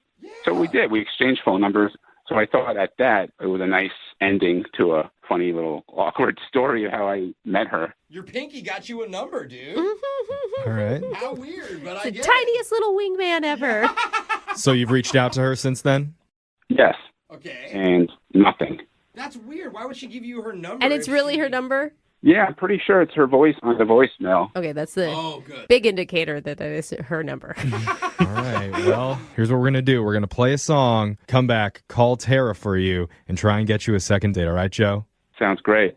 All right, man, hold on. If you're just tuning in for today's second date, we're on the phone with a man named Joe. Mm-hmm. And Joe loves doing 3 things in this world. What? Throwing strikes, eating burgers, and making babies. Oh, what? Giggle. Yeah. Okay. He makes them giggle. That is a hard man. Yeah, he recently met a woman named Tara at the bowling alley after he hurt his finger in the ball return.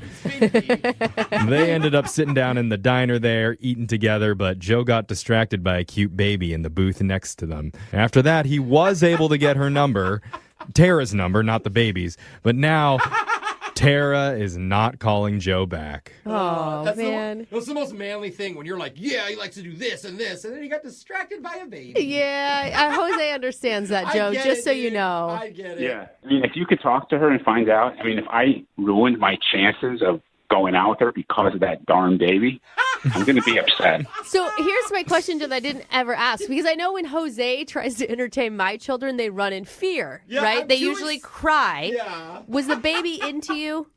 Yeah, the baby was like making like goo goo gaga sounds. I was playing peekaboo with the baby. Okay. Okay, that's Okay. Yeah, I mean, like I said, if I could have asked the people that the baby was with, if I could have played with the baby on my lap, I would have. All It's right. actually really cute. Well, I would love to have a baby on my lap. you know what, Joe? If we can't get you a date with Tara out of this, maybe we can get you a play date with the baby. Yeah. Sure. All right. Okay. I think that's illegal somehow. It's called babysitting. It's fine. Yeah. They don't know him. Well, we'll focus on Tara for now, okay? We're going to dial her number here. You ready? Yeah, I'm nervous. I hope she picks up. I hope so, too. We'll find out. Here we go. I'm going to dial her right now.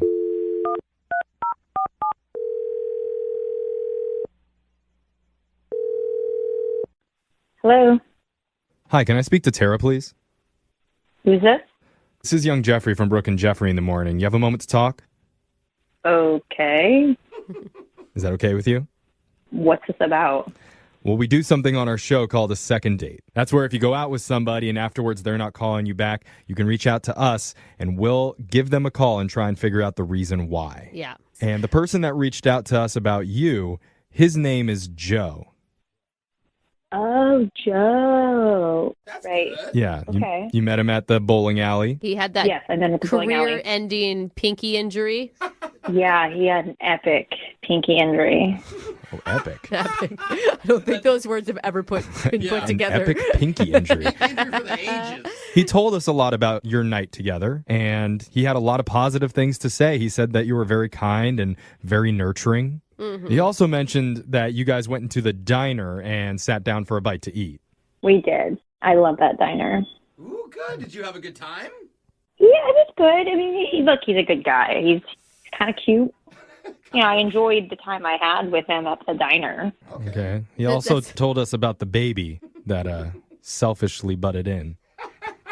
Yeah, that was the most strange interaction I've ever seen. Whoa. The most strange? The thing was that the baby's whole face was covered in snot and like it was gross. Like, you know, they get those bubbles out their nose and he was breathing heavy and yeah, and the parents didn't seem to care. Just like eating a chili cheese fries, like not paying this kid any attention. Wait, and then Joe was just like hanging out with the baby. So it was really weird because the kid was covered in snot? To make it even more bizarre, the family of the baby changed the baby at the table. And he just kept playing with it. Like, as the baby's being changed, he was just playing with the baby. And I kept saying to Joe, like, stop it, stop looking at the baby. And he's like, don't worry, the baby likes it. He likes being changed. Okay. So wait. So it's not so much that he was playing with a baby, it's that he was playing with a dirty baby. That's what bothered you the most. Dirty baby, gross. So that's the reason you're not calling him back? I mean, he seems like a good person. He definitely comes from a good place. Like, he has a good heart. I could tell that about him, but Well, you know, I know Joe would really like to talk with you about this because he's been on the other line listening, and he's heard everything that you said.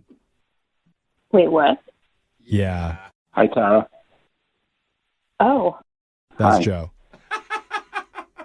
Oh, my God. I had no idea that you were on the other line listening this whole entire time. Yeah, I've heard everything, and so you don't like babies, huh? What? What? No, it's not that I don't like babies. I don't like dirty babies and people playing with dirty babies. No awareness. That sounded bad. I was making funny faces at the dirty baby. It's not like the baby was in my lap. I think we should stop calling it a dirty baby. Please, it sounds terrible. It's kind of funny, though. I'm sorry. Rogue baby was better. Yeah. I've had 2 dirty babies. It's fine. Tara, you said that I have no awareness, but I saw the baby was covered in snot and that the baby needed to be changed. That's not my fault. That's the parents not taking care of the baby. You can't blame me for that. I know it wasn't your fault, but it was just very unnerving. I mean, is that the only thing, Sarah? Is this all about the baby? Well, there was kind of something else. What? What? Well, okay, so you asked for my number, and I was kind of on the fence about giving it to you. Like, I was thinking, well, okay, maybe we could hang out. But then when we were back at our lanes, one of your buddies, I think his name was Murph or something or other, he was talking to one of my friends, and he said some very incriminating information about you. How is this just... What did he say, Murph? He's like bragging about how you're always banging the chicks from the alley and that, like, you know, that's what you do. You're always like on the prowl and you're always finding alley chicks. Alley chicks? Is that what you call them in a bowling alley? Dude, Joe. That's not true. I don't call him that. That's not true, Tara. Joe. Oh my gosh. You sleeping with gutter girls? Can't they be like ball babes or something instead? You sleep with the Ballbusters team? Yeah. No, listen, that's okay. Look, if I'm being completely honest with you right now, I mean, maybe I slept with seven women that I met at the bowling alley. Why so specific right now, Joe? Why would you do that? It's definitely 7. I don't know that we needed to say that. And when I think of the type of women that normally go to the bowling alleys, it's not like the young, cute girls. It's usually the senior citizens that are on the bowling squads. Hey, don't be judgy, Jeffrey. There's nothing wrong. If he wants to be with, Mildred and Edna and Bernadette, that's totally his prerogative. Oh, you'd be surprised. There's a lot of young action going on at the bowling alley. A lot of hot young action. Oh. Hot young action. Well, I guess bowling more often. You and Murph know. Wait. Excuse me. You're saying that there is hot young action? So you're 110% saying that what Murph told my friend is true. Well, I didn't sleep with all of them. I mean, we did a lot of other stuff. What? What? Second and third base stuff. I wasn't really including that. Joe, stop! You don't have to go into details, man. You are digging your own grave right now. What are you doing? I mean, actually, there's a spot behind the video games where if you are in a certain angle, no one will see you for hours. What? Gross! You're doing it there? No, Joe! No! You're supposed to be telling her how great she is and why she's different than all the other gutter girls or whatever you call them. Look, I mean, I'm just being completely honest with you and just get everything out in the open. I mean, this is me. This is the real deal. Oh, wow. Well, I am so glad because it was just, Dirty Baby was one thing, but now gutter girls and alley cats, I'm not interested in that kind of behavior. Hold on, Tara. Before you go jump into conclusions here, we would love to pay for a second date for you and Joe. I'm not interested. I don't even like bowling that much. It was like my friend's birthday. So I'm going to say no and stop this right where it is. Well, I'm sorry, Joe. Yeah, you were honest. Tara's not interested. That's fine. I mean, I don't care. I'm sure there will be another one next week. Now, do some stuff with them behind the video games. I don't care. Oh, my God. Gladys is going to love that. Real classy, Joe. Oh, my gosh.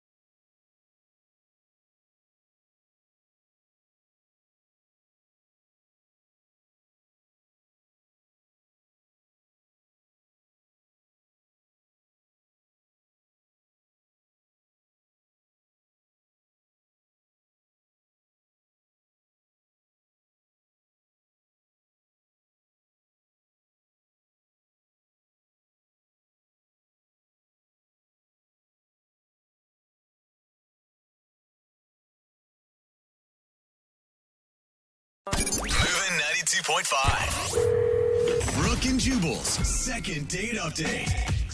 They say it ain't over until the fat lady sings. Yes. Well, I don't know anything about the size of the woman in today's second date update, but I do know two things. She sang, and it's over. Oh, and dang. now Nick is not getting a call back. What's up, Nick?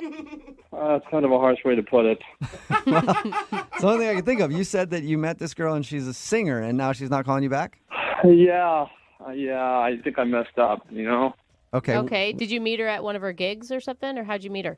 So I was at a restaurant with some friends, and she was performing there, right? And I just thought, okay, in addition to being super cute, she had this amazing voice, right? Yeah, that's attractive. It really is. I mean, there's plenty of attractive women, whatever, but when they have a talent, when a woman is talented, there's something about it. It's a magnetism, and I'm drawn to that. Tell me about it. I've always had a thing for sword swallowers. Oh, Man, yeah. I don't know what. Yeah, I don't know why. It's I just almost always have a thing for them. done it for me. What's her name, by the way? Her name is Gia. Gia. And All I right. love that name. Yeah, I love the name too. You love everything about this girl. Yeah, I liked her a lot. That's why I'm upset she's not calling me back. Okay. So would you wait until she was done with her gig, wait by her car like a groupie or something? How'd you approach her? No. What is okay? So she actually goes from table to table and sings. You know how it's sort of a little embarrassing. You're sitting there and then they come right to your table. Yeah. Oh, yeah. You're like, who do I make eye contact with? Because I feel uncomfortable just staring at you the whole time. Oh. Do you want money? What do you want? So it wasn't like a show she was doing. She works for the restaurant? Exactly. It's an Italian restaurant. Yeah. Okay. And so she comes to each table, and then I was just transfixed, I mean, she had a great voice, and I thought, I got to talk to her. And so I waited until we were all done with dinner, and then I approached her, and she was really friendly, approachable, nice person. Okay, and so did you just ask her out right on the spot? Yeah, I just asked her if maybe, we could go out later in the week, and she said yes. Cool. Awesome. All right. Cool. So what'd you guys do? We went out to dinner, and before we went, I had to go pick her up. Okay, that's even a good sign that she wanted to give you her address. I guess, yeah. I don't know how I'd pick her up without her address, but... Well, that I she's just mean usually yeah. you would meet at a restaurant on a first date. Okay. It's like that. Yeah. All right. Like she's comfortable with you enough. Yes. You don't seem creepy like you're going to get her address and just show up at random times or try to peer through her windows. You know what I mean? So I go over there, and, she'd recently moved in, right? And it was a nice place. And she asked if I could, hang up some stuff. And, you said nail, and I was like, whoa, she moves fast. I like her. Yeah. She put you to work on some chores she had around the house? Well, I mean, there was just stuff that, like some nailing and some heavy lifting, taking stuff out of boxes and moving stuff around. And it was actually a lot more strenuous than I expected. There was some heavy stuff, and I was actually sweating. Okay. So you're no longer a date at this point. You're hired help. Uh-huh. Just a glorified mover, basically. Yeah, did you make her pay for dinner since you did all of her home chores? Well, I mean, I think most women would probably offer, but if that happened, I would decline. But that's the thing. Then we had a nice dinner, but then things sort of took a bad turn. What do you mean? What took a bad turn? I mean, everything was going great. I mean, she's an amazing singer, and I was telling her how great she was and this, that, and the other. And then I said, do you have any aspirations to becoming a real singer someday? Oh. Ouch, bro. Ouch. You said, do you have any aspirations of becoming a real singer? Oh, wrong word. Yeah, and I didn't mean, like she couldn't sing or anything. What I meant was, maybe getting a band and doing it full time as opposed to, in a restaurant. Yeah, okay. That's a slam, though. Like, if I was singing at a restaurant and you said, do you have any plans of actually becoming a singer one day, I'd be pretty pissed at you. I just phrased it wrong. I mean, what I really meant was, does she want to be in theater or maybe in a band on the road or, Adele or something like that. Yeah, you could have just said Adele. so. Yeah, or Adele. Do you want to be Adele? How did she respond to it? It was weird. It was like everything was going so great, and then it just turned. It just became this dark cloud, and it just was awful. You should have just said so what are your aspirations for your singing career someday, instead of taking a backhanded compliment. I know. I mean, if I had to do it over again, I will totally phrase it differently. And artists are egotistical and they're insecure and okay, well, see now you're calling her egotistical and insecure. I think you really just need to work on the way you say things, man. So she seemed You're right. She seemed upset by your comment. Did you ever recover from that? No, it's like that's the thing. The more I tried to get out of it, it just got worse. Was that it for your guys' date? Yeah, I mean that was basically that, and then we got the check, and then I drove her home, and that was No kiss or anything? No, I was gonna walk her to her door and all, but she said, I'm okay, and she gave me a hug in the car. Not even on the street. She gave me a car, and then she closed the car door. I'm going to tell you, a car hug means that she's trying to get out of there as quick as possible. Yeah, it was pretty obvious. So I would just like to have a do-over on this. I mean, I feel like I messed up. Okay, well, we'll play a song, come back, call her, and then get your second date update, okay? Okay, thanks a lot. Thank you. All right, man, just hang on. Moving 92.5. Brooke and Jubal in the mornings. Second date update. When you don't call some guy because he's got a lazy eye, that's ignoring. When you don't call him back because he's bad in the sack, that's ignoring.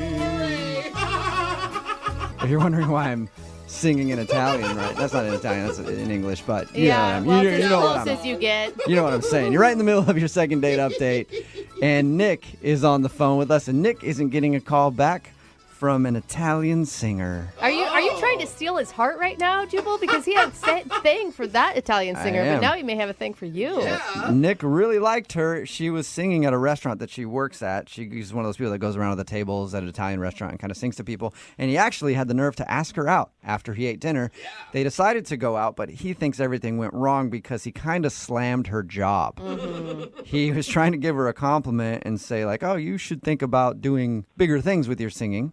He said, hey, Nick, how did you say it to her again? I said, do you maybe one day want to become a real singer? A real singer. That was it. And he said after that, she kind of seemed a little cold. Yeah. And he ended up just dropping her off at her house, and she gave him a side hug in the car, and that was it. Now she's not calling him back. So we're going to try to get her on the phone and see if we can patch things up and maybe get him a second date. And can I just suggest, when we do talk to her, let's just kind of move past this, Nick, as quickly as possible, because from the sounds of it, you're really good at giving backwards compliments. And I feel like if we just dwell on it, you're just going to dig yourself deeper, man. Yeah. Okay, yeah, you're right. I'll try to keep my mouth shut, and hopefully you guys can get me a second date. Yeah. Yep. Okay. We'll give her all the compliments, and then you can we'll make it seem like it came from you, okay? Okay, cool. All right, here we go. I'm going to dial her phone number right now.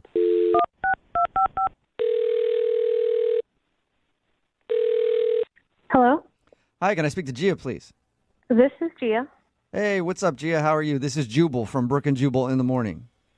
Wait, sorry, who? Jubal from Brooke and Jubal in the morning? Like the radio show? Yeah. Cool. You're actually familiar with the show. Yeah, I've heard of the show. I don't listen to it. Hey, you don't need to listen to it. Don't worry about it. The fact that you even knew our names is enough. Mm-hmm. Yeah. I appreciate that, Gia. Why are you calling me? I'm calling you today because one of our listeners actually emailed us about you. Okay. His name is Nick, and Nick recently asked you out. Yeah, Nick. Mm-hmm.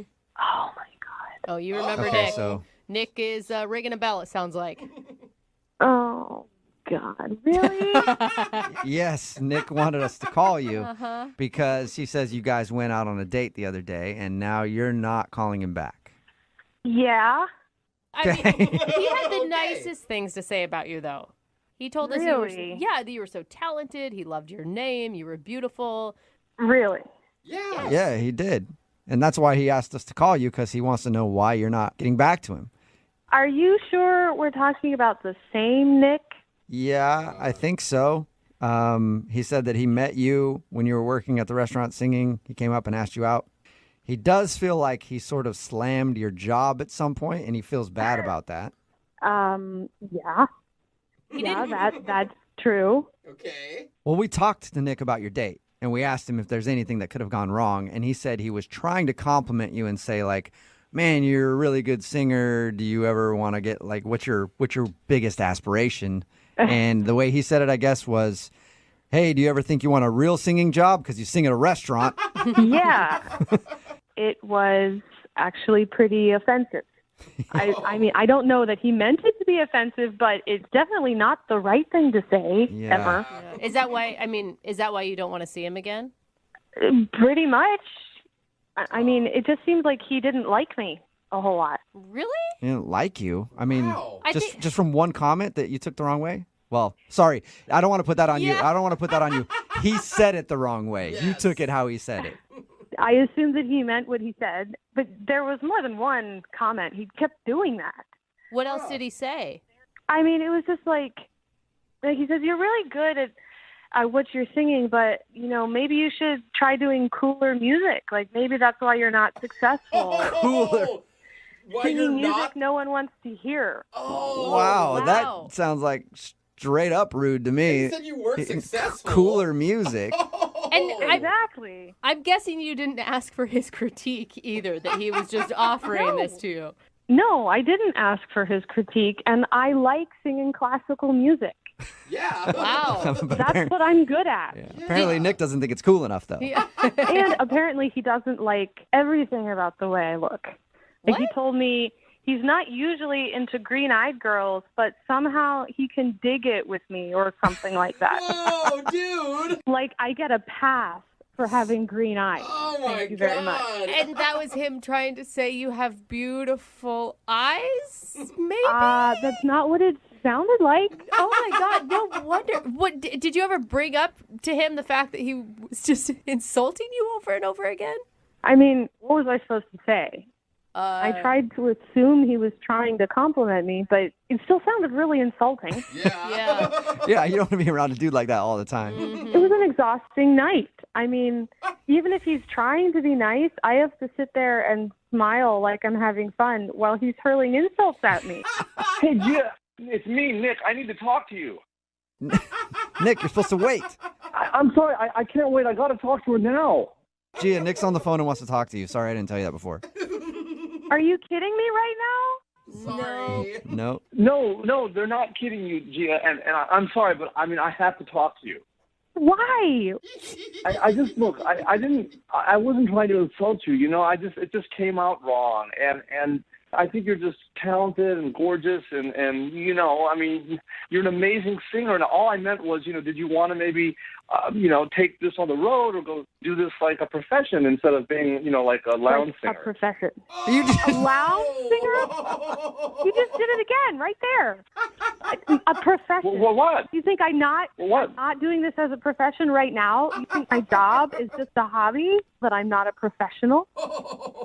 No, I mean, I didn't. Okay, that came out wrong, but I mean, yeah. Look, I mean, it did. Okay, I'm sorry. It's just, I'm thinking, you have the talent to become, I don't know, like a huge, like Adele or some huge touring singer that plays stadiums. That's kind of what I meant. I mean, I meant it as a compliment. And if you just commit yourself to doing that, I seriously think you can make it.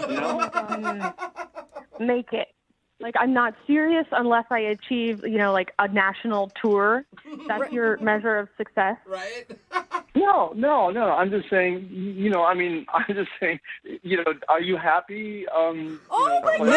Nick, you gotta. Nick, you gotta you're stop, doing a man. terrible job here, man. I mean, you're basically saying, like, for instance, you can't be a scientist unless you're Stephen Hawking. Like, there's all sorts of people that do professions. You need to respect what she's doing, man. I do respect her. I think she's amazing. I'm trying to tell her she's awesome, and I don't think she's hearing that. I don't think so. No, I'm not hearing that, because what you're actually telling me is that I'm not doing it right, that I haven't succeeded yet. Okay, all right. If you're happy, singing in the restaurant, and is that what you want to? That's how far you want to take your singing career. Is that right?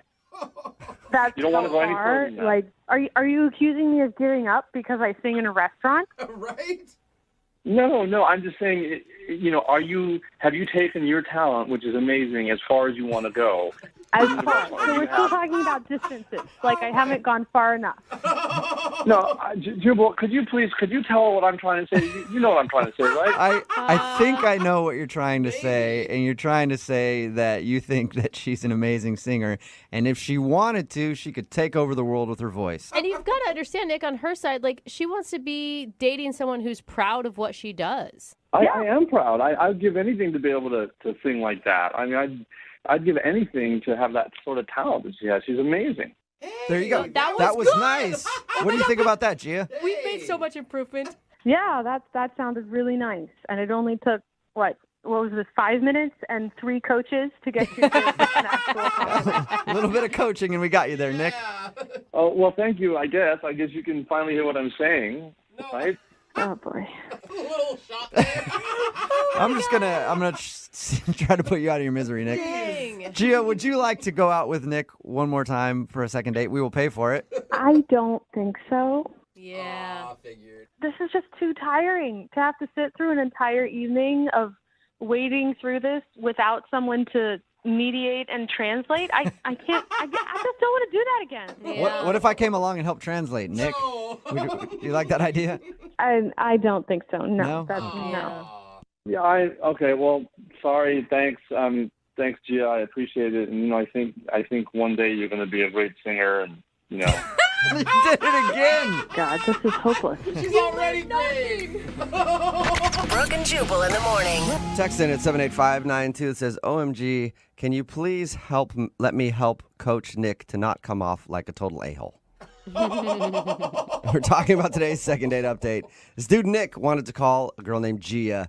They met because she was actually singing at a restaurant. She works at an Italian restaurant and goes around to tables and sings opera. And they went out on a date. Everything was cool, except Nick kept complimenting her but slamming her at the same time. Yeah. They'd be like, oh, cool. So you've been singing opera at that restaurant for a long time now. Are you ever going to become like a real singer? He was like the king of the backhanded compliments. Yeah, the you know? more he talked, the more he dug himself into a hole. It's like, man, can't you, don't add the but to anything. Or and, just leave it as you're a really great singer. Boom. Yeah, he wouldn't stop. Even at the end of it, he's like, I think you're a really great singer and you'll make an even better singer someday. And you're like, no, just say she's a good singer. She's like, I already make a living off of this. What a cute hobby. She does opera and he's like, you ever going to sing anything cool? Yeah. He just didn't get it, and he also didn't get a second date because she didn't want to go out with him again. Remember, if you want to do a second date update, all you have to do is email the show, and we will call the person who didn't call you back. Moving 92.5.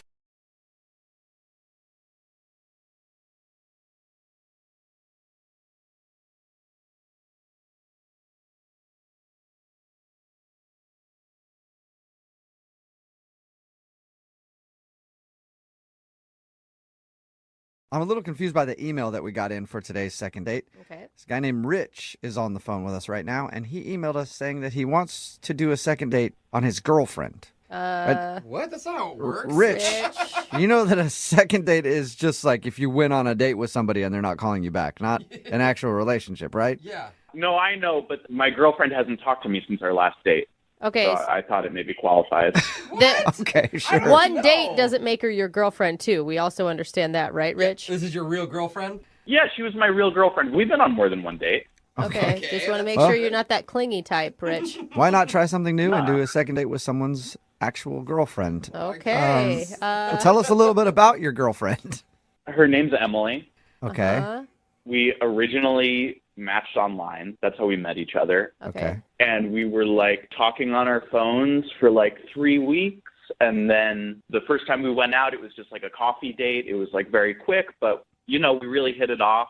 And a couple days later, we went out again for a dinner date. And it was great. One of the best dates I've ever had. Good. Wait, so how long have you guys been dating now? Well, how long have we been dating? Yeah, how long have you been boyfriend, girlfriend, I guess I should say? So on our last date, we had the talk and we were yeah, we're going to be boyfriend, girlfriend. And then is that your third date you had that talk?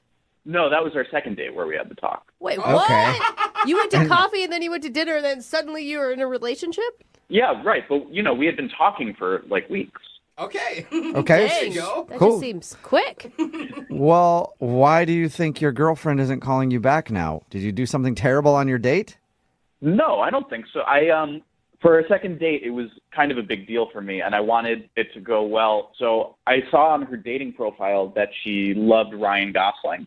Okay. So for the dinner date, I came to dinner with a gift basket full of Ryan Gosling movies.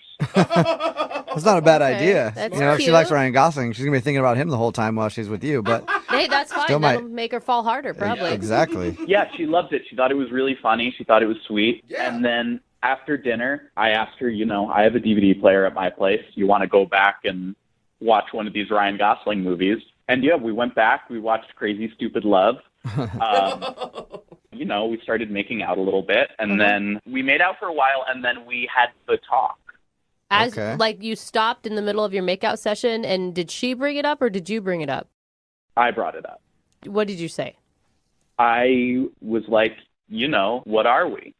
Uh-huh. Are we like just making out? Are we like dating or? Okay, and what was her response?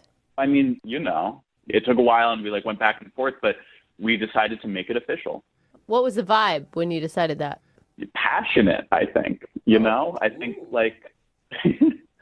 I know he just blushed. Did you hear that? Wow. You. I mean, I was obviously like nervous because it's a big conversation and like a big deal, but in the end, we decided to make it official. Okay, good. So is that the last time you talked to her? Yeah, that's why I'm so perplexed because like it went really well, and I've been texting her and like calling her, and I haven't heard back from her in like 8 days. Whoa. Maybe she doesn't know how relationships work. Yeah. Yeah, let's make it official. Yeah. Talk to you in a couple years. Yeah, I don't know if we're like broken up or if she's like out of town maybe or something. So she should tell you. She didn't break up with you. She just stopped talking to you. Yeah, I haven't heard back from her. The last time we talked was on our date. And prior to your second date, were you guys texting daily? Yeah, totally. Okay, so it's definitely a notable difference. Yeah, and I mean, if I know Emily, she wouldn't do this. She's not this kind of girl. Okay, after 2 dates, all right. Okay. All right.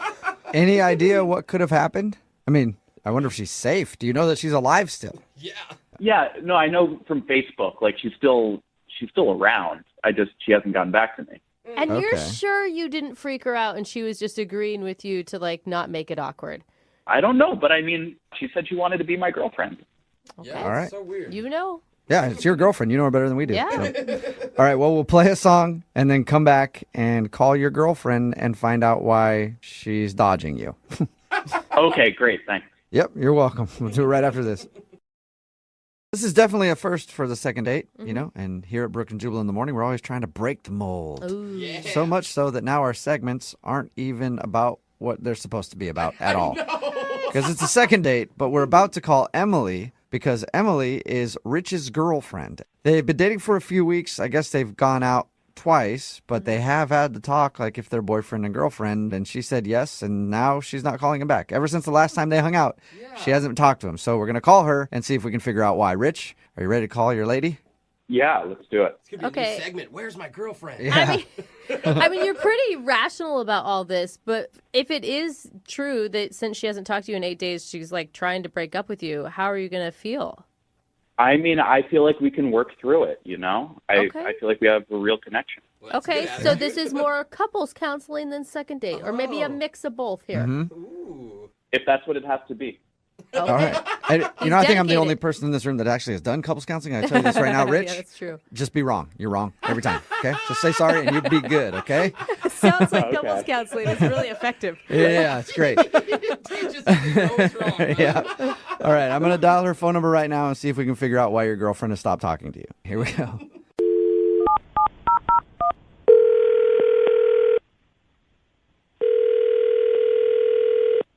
Hello? Hi, is this Emily? Yes. Hey, Emily, how are you? This is Jubal from Brooke and Jubal in the morning. I'm sorry, who? Jubal from Brooke and Jubal in the morning. It's a radio show. Okay. How can I help you? Is there a small dog in the Yeah, background? you got a dog or something back there? No, I don't have a dog. Oh, weird. It sounded like there was like some whining or somebody whistling for a dog or something. Anyway, That's not what we're calling. that's not the reason we called you, yeah. I'm calling you today because somebody sent us an email about you. Why would somebody send you an email about me? Because we do a segment on our show. It's called The Second Date. That's where if you go out on a date with somebody and then end up blowing them off, they can email us to get you on the phone and ask what happened. Are you serious? Yeah, we got an email about you. That? What's that? Who does that? I don't know. Quite a few people. Yeah, But- a lot. We've done a lot. Yeah, we have done a lot of these. Oh my God. And I guess this is a little different, though, because the guy that emailed us about you is your boyfriend, and he's wondering why you're not talking to him. What? I'm sorry. I don't have a boyfriend. What? Is that because you just broke up with somebody by stopping talking to them? No, I'm not really sure what you guys talking about. Like, I don't recall having a boyfriend. Okay, and now are you the type of person that remembers that type of thing? I think I would. Okay. I think that would be important in my life. Like, oh, by the way, I have a boyfriend, but no, I don't have one. Well, maybe we're talking to the wrong person. Maybe you are. Maybe I dialed the phone number wrong. Do you know a guy? Well, name's Name's right. right. Do you know a guy named Rich? He's the guy that you guys are talking about? Yeah. He says he's your boyfriend? Are you guys serious? Yeah. Why are you laughing? I thought he was your boyfriend. Now we're confused. Oh my gosh. Okay, no, he's totally not my boyfriend. Okay, he totally thinks he's your boyfriend. Yeah. He might think a lot of things. That is not one of them at all. So How can you go out on a couple of dates and call somebody like boyfriend and girlfriend? That's like ridiculous. That's what Brooke said. Like, I mean, I thought it was fast, but you know what? Some people do things differently than I do. no, that's a little psychotic. That's a little out there. Did you just call him psychotic? Psychotic is kind of like some of the stuff he has been doing the past few days. Like, he's blowing up my phone, texting me. Oh, no. He sent me a Facebook request that we were in a relationship, and that was totally a joke. And then I go in my Instagram, and he's putting pictures of us. By the way, there's like 2 of them. But on the captions, he's putting me as his girlfriend. And Like, after 2 dates. you don't sound like you're about that. No. He's a really nice guy. Like, don't get me wrong. He's a really, really nice guy. But there is no reason for me to, like, be boyfriend and girlfriend with anyone after I just, like, made out with them one time. Yeah. he's also actually on the phone right now and Oh, wants to God. talk to you. So there is that, too. Are you serious? Yep. Rich, are you there? Yeah, I'm here. Emily, sweetheart, I don't get why you're saying all of this. Okay. Rich, listen to me. You're really nice and you're really sweet, and I totally had a blast. But, honey, you can't blow up someone's phone after 2 dates. Like, you just can't do that. I'm sorry. I mean, you can if you're in a relationship. I was worried about you. Wait, hold up. Hold. What? Like, who's in a relationship with who here? I'm not in a relationship with you. I'm sorry. Oh, my gosh. We had the talk. We made it official. What are you talking about? What talk? Remember when we were done making out after the last time we went out, it was going great, and I asked you, is it okay if I call you my girlfriend now? And you said yes. Oh, my God. That's what you think the talk was? Like, are you serious right now? Well, I mean, now I just feel like you're trying to make me feel stupid in front of everyone. So. Okay, I would actually back Rich on that. That sounds like the talk to me. Like, can I call you my girlfriend? And you said yes. Yeah, exactly. No, I said sure, and I laughed. Like, oh, okay, sure, whatever. But not like, yes, you are my boyfriend. Like, I'm sorry. I'm not trying to make you sound stupid, but that's a little bit too much for me. No, that's not how I remember it. It was like a special moment. We were connecting, you know? And now I just feel like I'm trying to communicate and I'm trying to make this relationship work. And, you know, you're just putting up walls. Okay, listen. There is no, like, walls. Walls don't exist, Rich. They're not there because there's nothing there. Do you understand? Yeah, I mean, I get that we're, like, having an argument right now. I think this is different than an argument. Okay, Rich. It's weird after 2 dates that you text me that your parents want to meet me. Like, I'm sorry. Love is crazy, you know? Rich, do not drop the L-bomb right now, dude. I went out 2 dates with you. Like, I don't want to meet anyone's parents after 2 days. It's extra. I mean, my parents knew each other for a month when they got engaged. And, like, Emily and I have known each other for more than a month now since we, like, matched. What? There's no reason for you to meet your parents. I mean, I'm glad we're communicating about it now, at least. I feel like if you don't want to meet my parents, then you should tell me that, you know? No, Rich. No, Rich, no. I think she's saying that she's not your girlfriend. I think she's saying that she doesn't want anything to do with you at all. Emily, is that really what you're saying, sweetheart? Oh my God. I kind of have been saying that this whole time. Like, me not texting you for a week should, like, give you that response. Rich, you cannot be this naive. But that's why I had the talk, you know, and we made it official. We did know. I was laughing hysterically, Rich. Like, I was literally bending down, like, my stomach hurt. And I was like, okay, sure, whatever. Like, I thought you were seriously joking. Like, nobody ever has a boyfriend or girlfriend, our relationship, like you say, after 2 dates. We just made out once. Like, I mean, I honestly thought you were kidding. You know, Emily, we can agree to disagree, but I know what happened. Okay, listen, I'm sorry. I didn't want to mislead you, but this is way too much for me. This is way too freaky, and that I don't need that right now, okay? I'm sorry.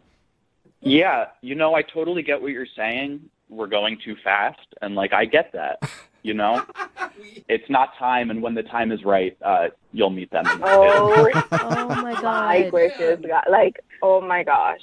Like, we are not in a relationship. I'm not your girlfriend. Please stop texting me and calling me. I'm sorry. You know what? I hear you, Emily. I hear you. And that's why I want to ask you if you'll go out on a second date with Rich. Both of us are hearing you loud and clear. This is so We will pay for a second date. No, absolutely not. Does she have to scream it? No, she doesn't want anything to do with him at all. Oh, man. Wow. Emily, I can't believe you're saying this after all we've been through. Dios mío, I just said we went out on 2 dates. What all we went through?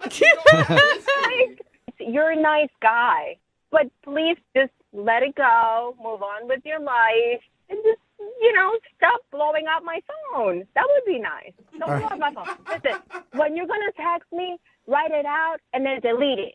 And then feel like you did it anyway. Yeah, so then at least you can feel like you're saying it, Rich. Rich, obviously you're not getting a second date, and I hope now you understand that Emily is not your girlfriend. Yeah, I mean, look, Emily, I know this has gotten weird, but I get that you're angry, and I won't reach out to you because I get that you don't want me to, but I'll be by the phone when you want to get back together. Oh my God. Get back together.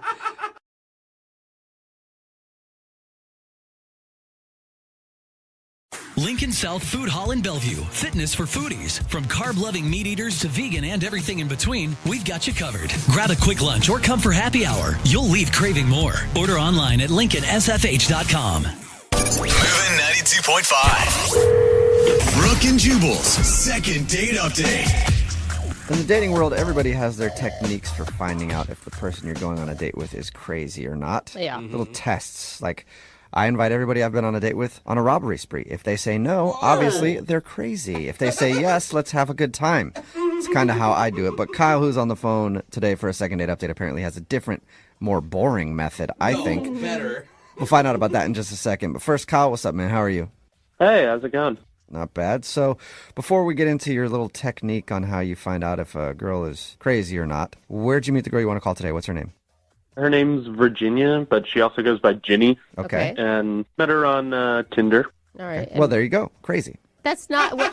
Then he would also be crazy. If That's- everyone on Tinder's crazy, then they're all dating crazies dating I crazies. think that's what's happening right now. Well, that's fine. All right. So you said in your email that you have like a standard first date that's kind of a test for people you go out with. What did you guys do?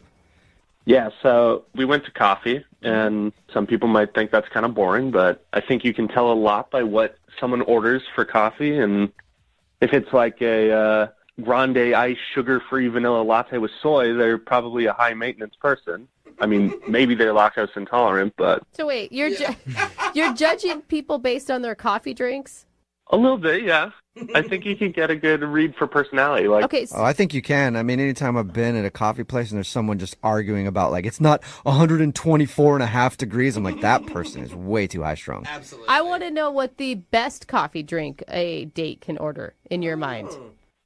just coffee, just a hot coffee. Okay. You don't think shows that low that means maintenance, I that guess? they're boring or basic?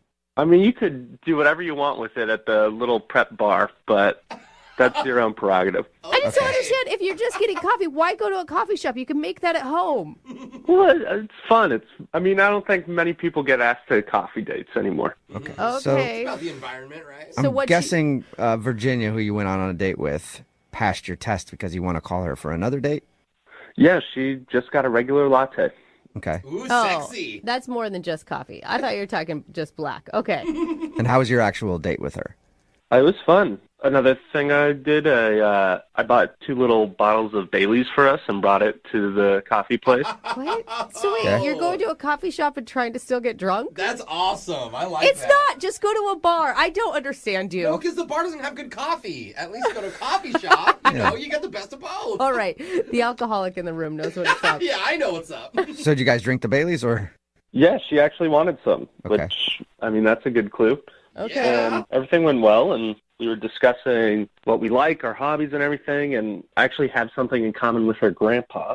I collect campaign buttons from all over the world. Really? And, yeah.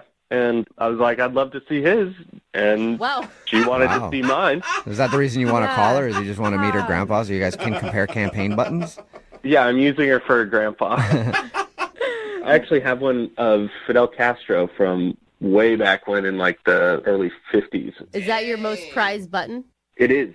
Cool. Is it worth a lot of money? I have no idea. I haven't checked that out. It's priceless. You're not doing it for the money, you're doing Yeah. it for the love. I Okay. get it. They actually don't allow Castro's face on any pins in Cuba, so it's pretty rare to find one, and I have one. That's cool. I know, right? I mean, how many people do you know that have Fidel Castro campaign buttons? You're the only one. Yeah. I don't know many Fidel Castro fans, so Well, I'm not saying I'm a fan. I'm Okay. just, I have his button. That turn her on? Did that turn? You know, it could have. She wanted to come over and see it. Oh, she so you did. went to your house No after the way. coffee date? We did, yes. Wow. Okay, so things were going real well. How was that? I mean, this is where it gets kind of wonky for me. She was at my place, and she hadn't been checking her phone or anything when we were getting coffee, but then she was just pretty much always on her phone when she was at my place, and I was like, is everything okay? And she said a friend of hers was having a meltdown, and that she needed to go and would like to reschedule the whole Castro viewing. But it's now been over a week, and I'm only getting kind of short, cold texts back, and that's why I'm here. I'd like your help figuring out what to do next. What was your sense on the meltdown? Was it an excuse or did you believe her? I couldn't really get a read for it. Okay. Yeah, but the fact that she's not really being responsive to you sounds Right. like she might have just used an excuse. Yeah, exactly. It's kind of a classic one, too. Yeah, can you think of anything weird that happened? No, other than everything that she was already down to do. You don't have any other strange collections in your house, right? Little collection of dust, but Okay. Yeah, I think that's okay. All right. Yeah. Well, we'll try to figure it out. We'll play a song and then come back and call her and get your second date update, okay?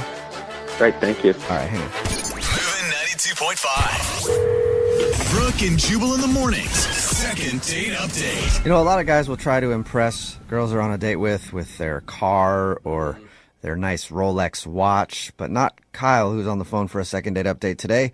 He tries to impress women with his vintage political campaign buttons. He's crushing it at retirement homes for sure. And that's exactly what happened on his first date. He met a girl named Virginia on Tinder. They went out for coffee and then went back to his place because he brought up during his date that he collects vintage political campaign buttons. And she said, oh, my grandpa does too. And so he wanted to show her some of his. They went to his place. Then she said she had an emergency and had to leave, and he hasn't really heard from her since. So we're going to try to get her on the phone and find out why. And for the record, if it's the political campaign buttons that turned her off, she's lame. Like, it's cool when people have really interesting, quirky hobbies. Thank you. Yeah, I'm on your side. That's all I'm saying. If you guys want to ever come by and see them yourself, I'm happy to let you in and show you around. Yeah. I support you, but not that much, maybe. Tweet me. Maybe I'll hit you Okay. back. All right. I'm going to dial her phone number right now. Okay, you ready? Yeah. All right, here we go.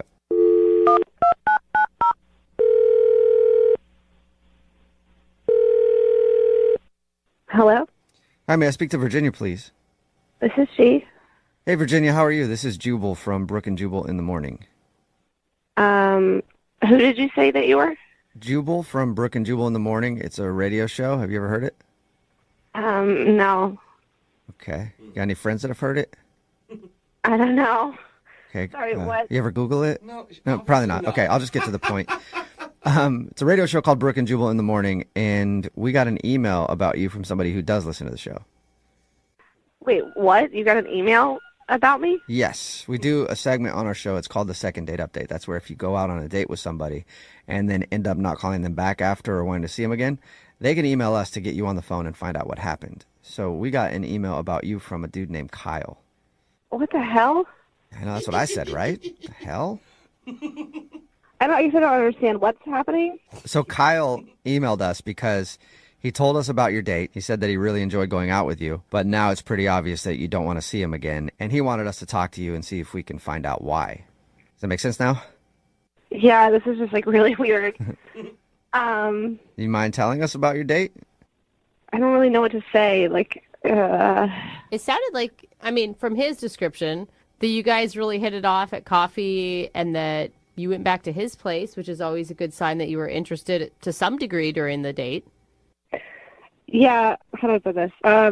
He's the kind of guy that, like, you think he's one way, but then you find out that he's just a completely different person. Okay.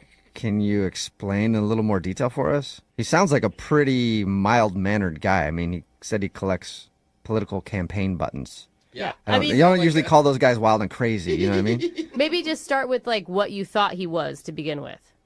I don't know. I thought he was, like, a normal, nice guy. Maybe I should have picked up on, there were signs, like he brought, like, airplane alcohol bottles to a coffee shop. I thought he was trying to be, like, fun, but it was, I guess that's a red flag, probably. I should have noticed. Oh, I thought that was cool. Yeah, Okay. but you drink a lot in your life, Jose, so maybe it is a red flag if you don't want to date a heavy drinker. Touche.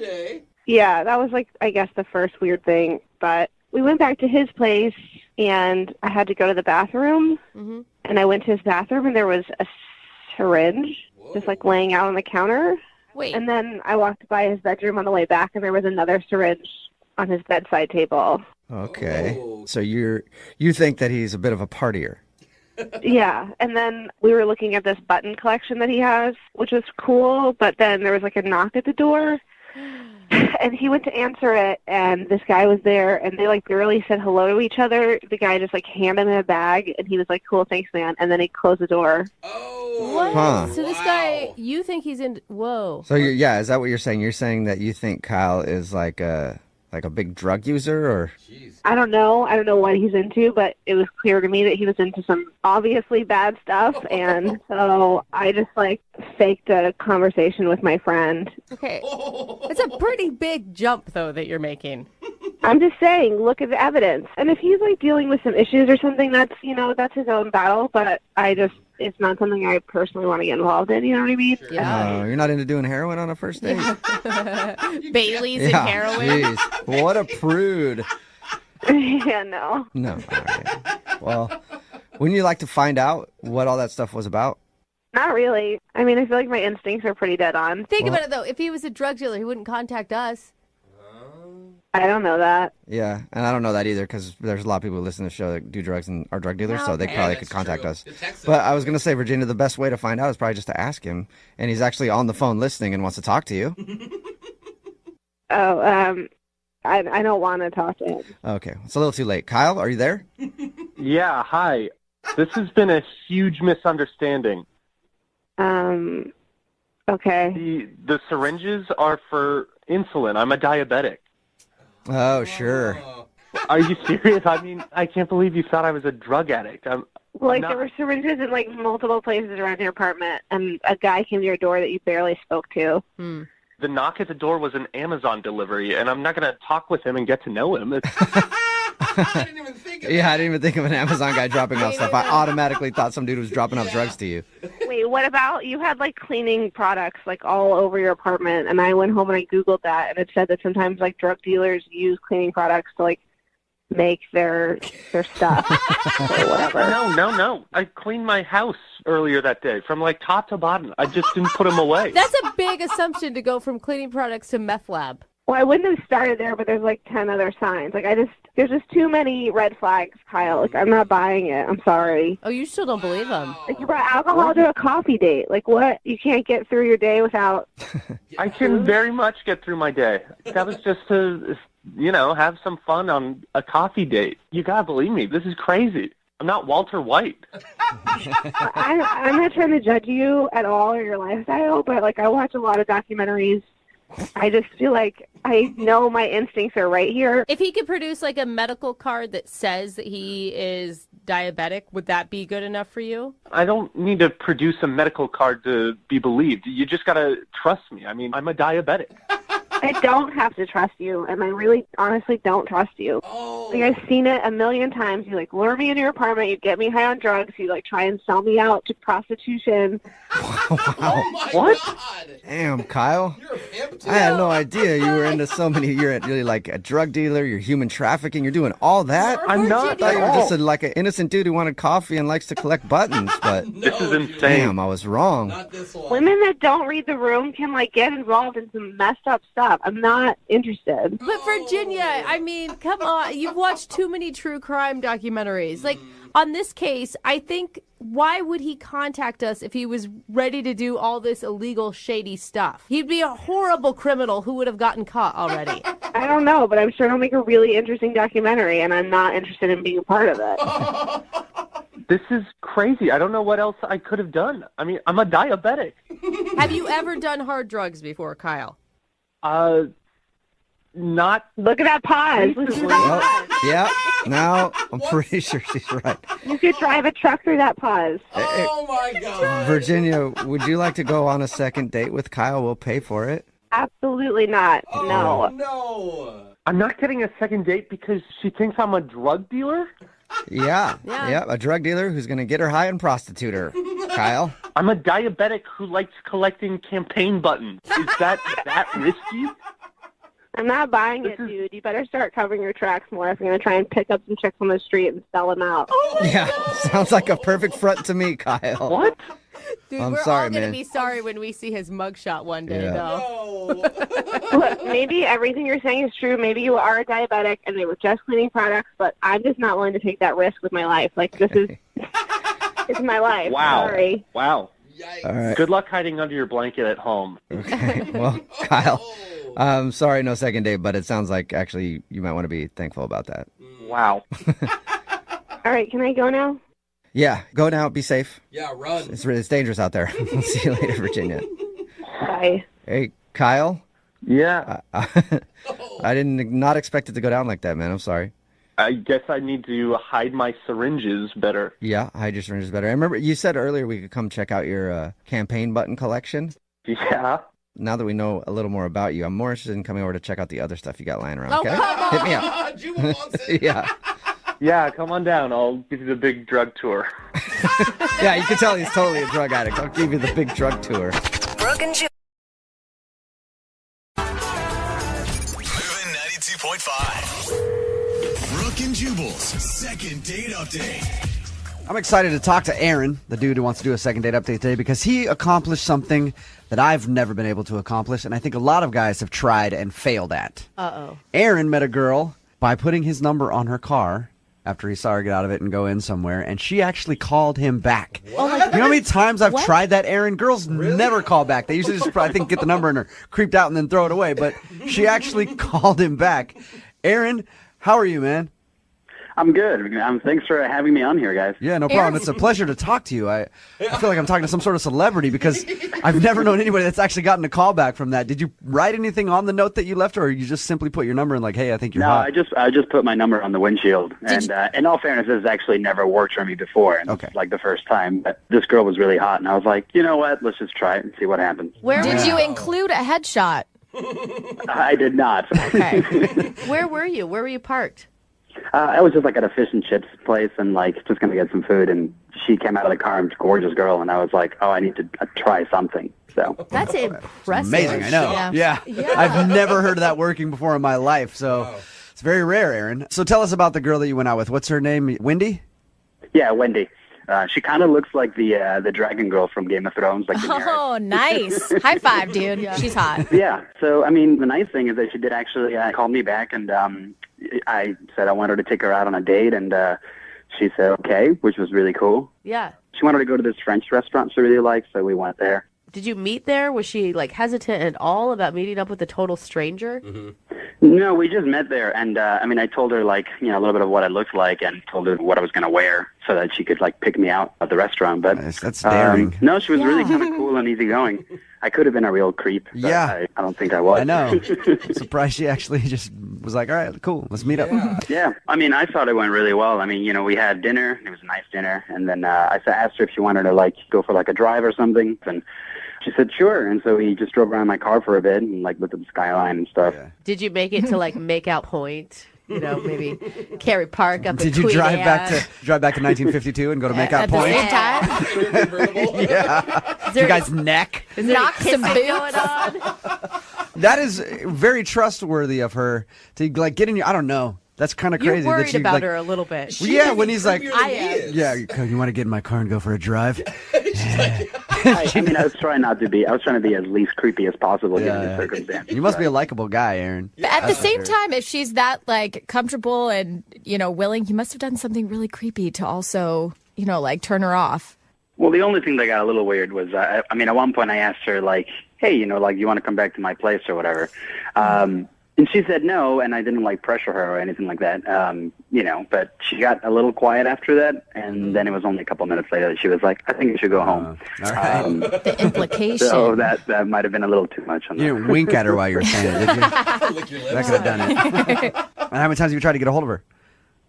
I've called her like 3 or 4 times. Yeah. I haven't got anything back. And I guess that's why I'm calling you guys, because I don't know what's happened. Okay, well, play a song, come back, call her, and get your second date update, okay?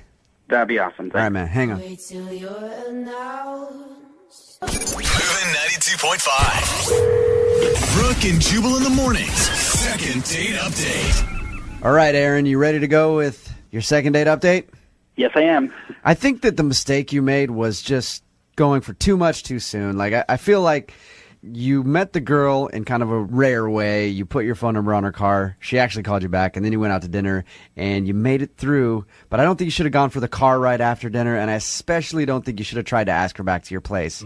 Like, I think you were almost there. You know what I mean? You just got to take, like, it's okay to lay down a bunt every once in a while and not try to hit a home run every single time. You know what I mean? Actually, solid advice. Maybe just a little too ambitious, huh? Yeah.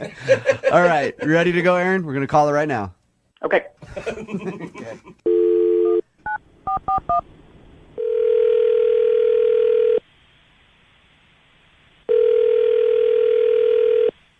Hello, Hi, can I speak to Wendy, please? this is Wendy. Hey, Wendy, how are you? This is Jubal from Brooke and Jubal in the morning. I'm moving 92.5. Sorry? This is Jubal from Brooke and Jubal in the morning show on the radio station moving 92.5. How are you? What is this? We're a morning radio show, and we had a guy email us and say that he left his phone number on your car one day, and you actually called him back and went out for a date. And we were just calling you to see if we could talk to you about that for a second. Oh, God.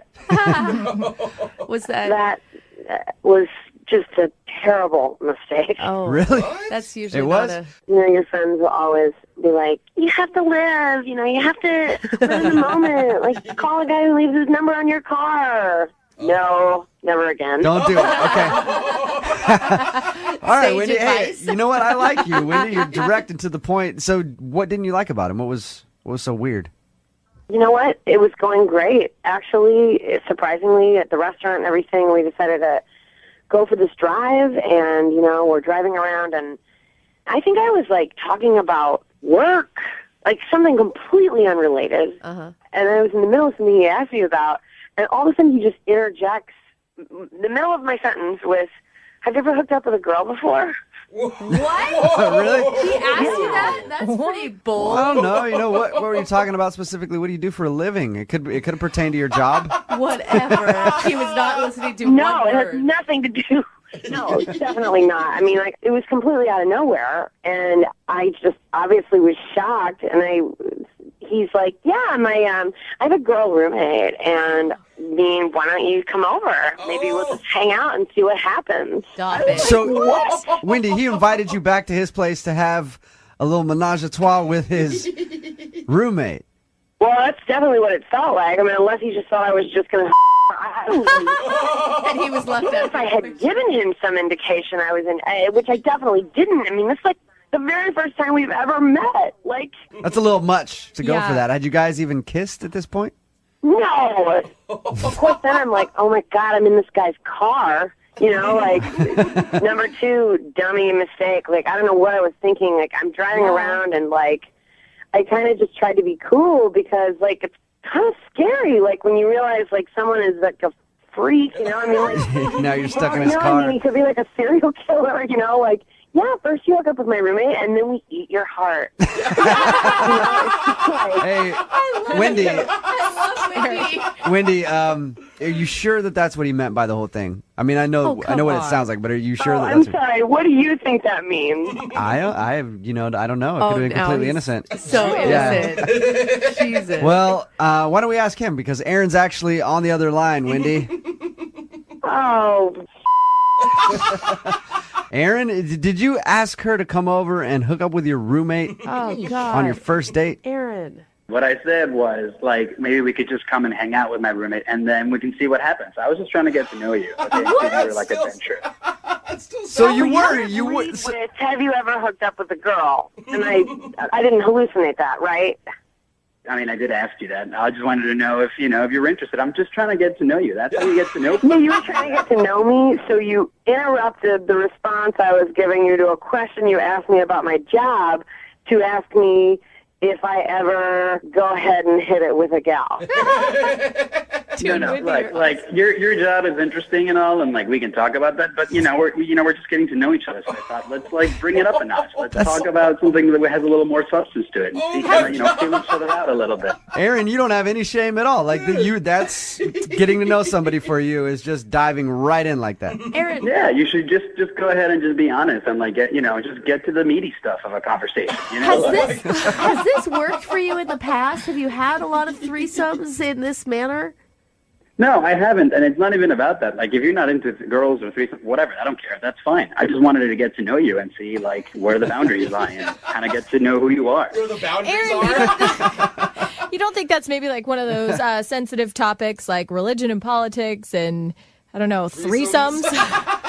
I'm okay to talk about religion and politics, too. It's not as exciting as threesomes, but, we can talk about my that, too. gosh. Okay, well, I actually really would care to know about religion and politics because that's the kind of thing I like to know about a person. Tells me a little bit about a person before I would go ahead and jump in bed with them and their roommate, for instance. Oh, awesome. And then let's talk about religion and politics all you want, and then we can talk about other stuff later if you want to. Oh, my gosh. Yeah, actually, I'm definitely not interested in that anymore, so. Oh. Cool. But now I know that, and now we can move past that. Now that we've got that all out of the way, Wendy, would you like to go on a second date with Aaron? We will pay for it. Now that you guys you know each other, you got all the weird, there's always that weird tension of, hey, does she hook up with girls when you go out with a girl? Now that we know, would you want to go out with Aaron again? We will pay for it. Absolutely not. Thank you so much for that generous offer of potential danger. No, I'm not interested in that. All right. Well, Aaron, unfortunately, you didn't get a second date, man. Sorry. I guess I just pushed it too far, huh? Just trying to get to know people, man. It's kind of strange, I know, but You shoved it over a canyon and it pummeled 5,000 feet down to the earth. Try to find a stranger, like there's clubs. I mean, people put out classifieds. Yeah. You don't just ask a stranger. Hey, Wendy? Yeah. We never did get an answer. Have you hooked up with a girl? Come on. You'll never know. Brooke and Jubal in the morning. Saying all I want from you is to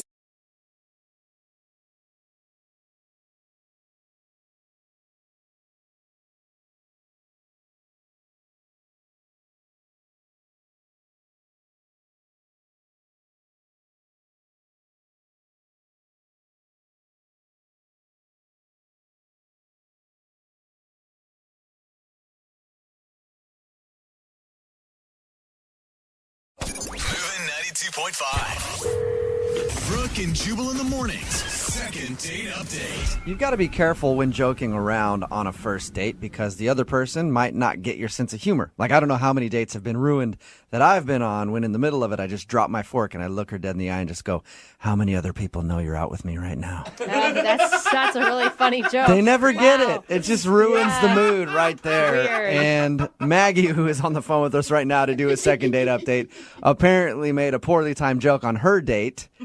And she thinks that's why she's not getting a call back today. We'll find out what her joke is in a second. Hopefully it's as good as mine. But first, let's find out a little bit about the guy that she wants to call. Maggie, how are you? I'm good. How are you? Good. So you want to call a guy named Ray today? Well, actually, I want you to call him. Oh. That's a good point. Good point. I guess Yeah, that is she how does the pay second date attention. updates work, right?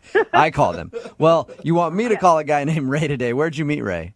Ray and I met at a bar a couple weeks ago.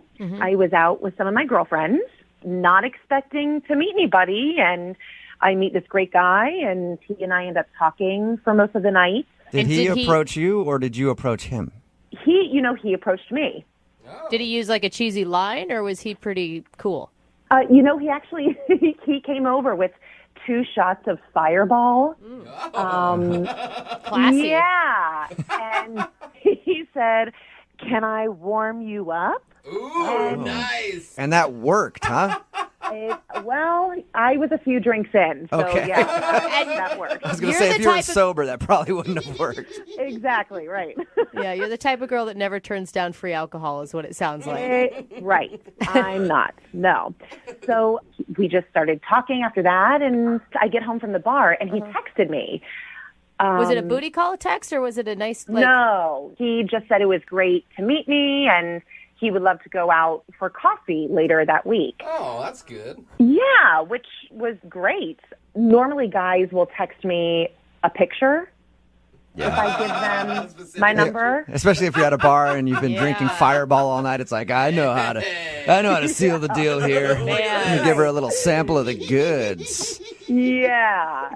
So anyway, to getting pictures, but I didn't this time, which was surprising. And it's so sad that that's the exception to the rule, is the one guy that doesn't send you his junk. I know. How romantic. I mean, that's kind of the day and age we live in right now. it is a beautiful time we're living in. So how was coffee then? It was awesome. He was very sweet. He, pulled the chair out for me when we got to the coffee bar, and he even paid for my coffee. He was very gentlemanly. Your standards really are low, aren't they? Well, I mean, normally if I get pictures after a night of Fireball, my standards are pretty low right now. So. But that sounds good. I mean, it sounds like he was genuinely excited to see you, because sometimes after a, inebriated night in a dark bar, daylight dates can be a little shocking. Exactly. Right. So it was a great date. So tell me about the joke, though. You said that you made a joke you thought might have been poorly timed, or he didn't get it or something? Yeah. Okay, what happened? So I'm a pretty sarcastic person anyway, and he and I are talking, and he says something like, I bet you get asked out by a lot of guys.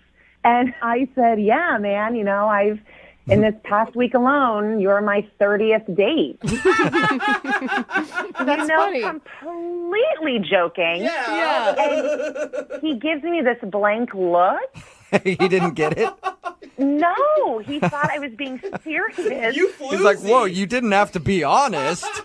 Right. Did you clarify for him that it was a joke? I did. A few seconds went by of him not laughing, and I said, I'm kidding. Like, obviously, I haven't gone out with 30 guys in the past week because I made that awkward joke.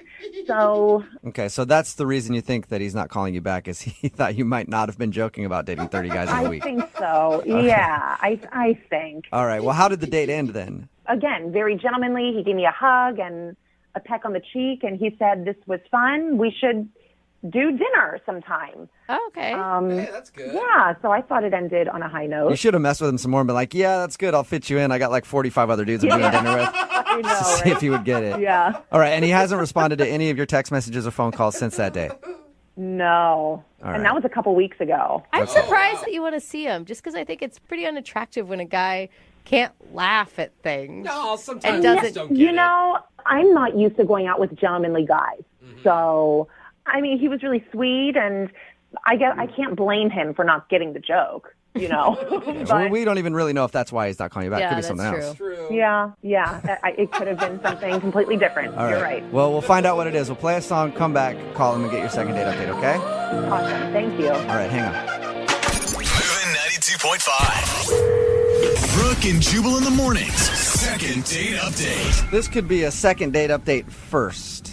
Maggie, who's on the phone to do a second date update today, just admitted to us that she has been with 30 guys in the last week. Impressive statistics, Maggie. Good job, girl. Yeah. Thank you. If you missed the first part of the second date update, Maggie met this guy named Ray at a bar. They went out for a coffee date after meeting up. She said everything was going well, but she made a joke to him when he said like something along the lines of, I bet you go out on a lot of dates. Her response was, yeah, I've been on 30 dates in the past week. The only thing is he didn't get the joke. And he just kind of sat there like, oh, my God. And that's why she thinks she's not getting a call back, because he still doesn't think that it's a joke. It's pretty hard to go out with that many people in 1 week. So hopefully, maybe, Maggie, we can get him to realize that and go out with you again. Are you ready to give him a call? Yes, for sure. Okay. This one's so weird to me because he asked you to go out to dinner at the end of the date. I mean, he was obviously complimenting your looks when he said you must get asked out a lot. I don't get that one little joke would make him not call you. I know. So I'm excited to see what the problem is. Yeah, no kidding. One little joke. If he didn't get the fact that if like he was thinking that you really went out with 30 guys in a week, that's bigger than a little joke. All right. You're right. Yeah. I'm going to dial his phone number right now and see if we can get him on the phone, okay? Okay.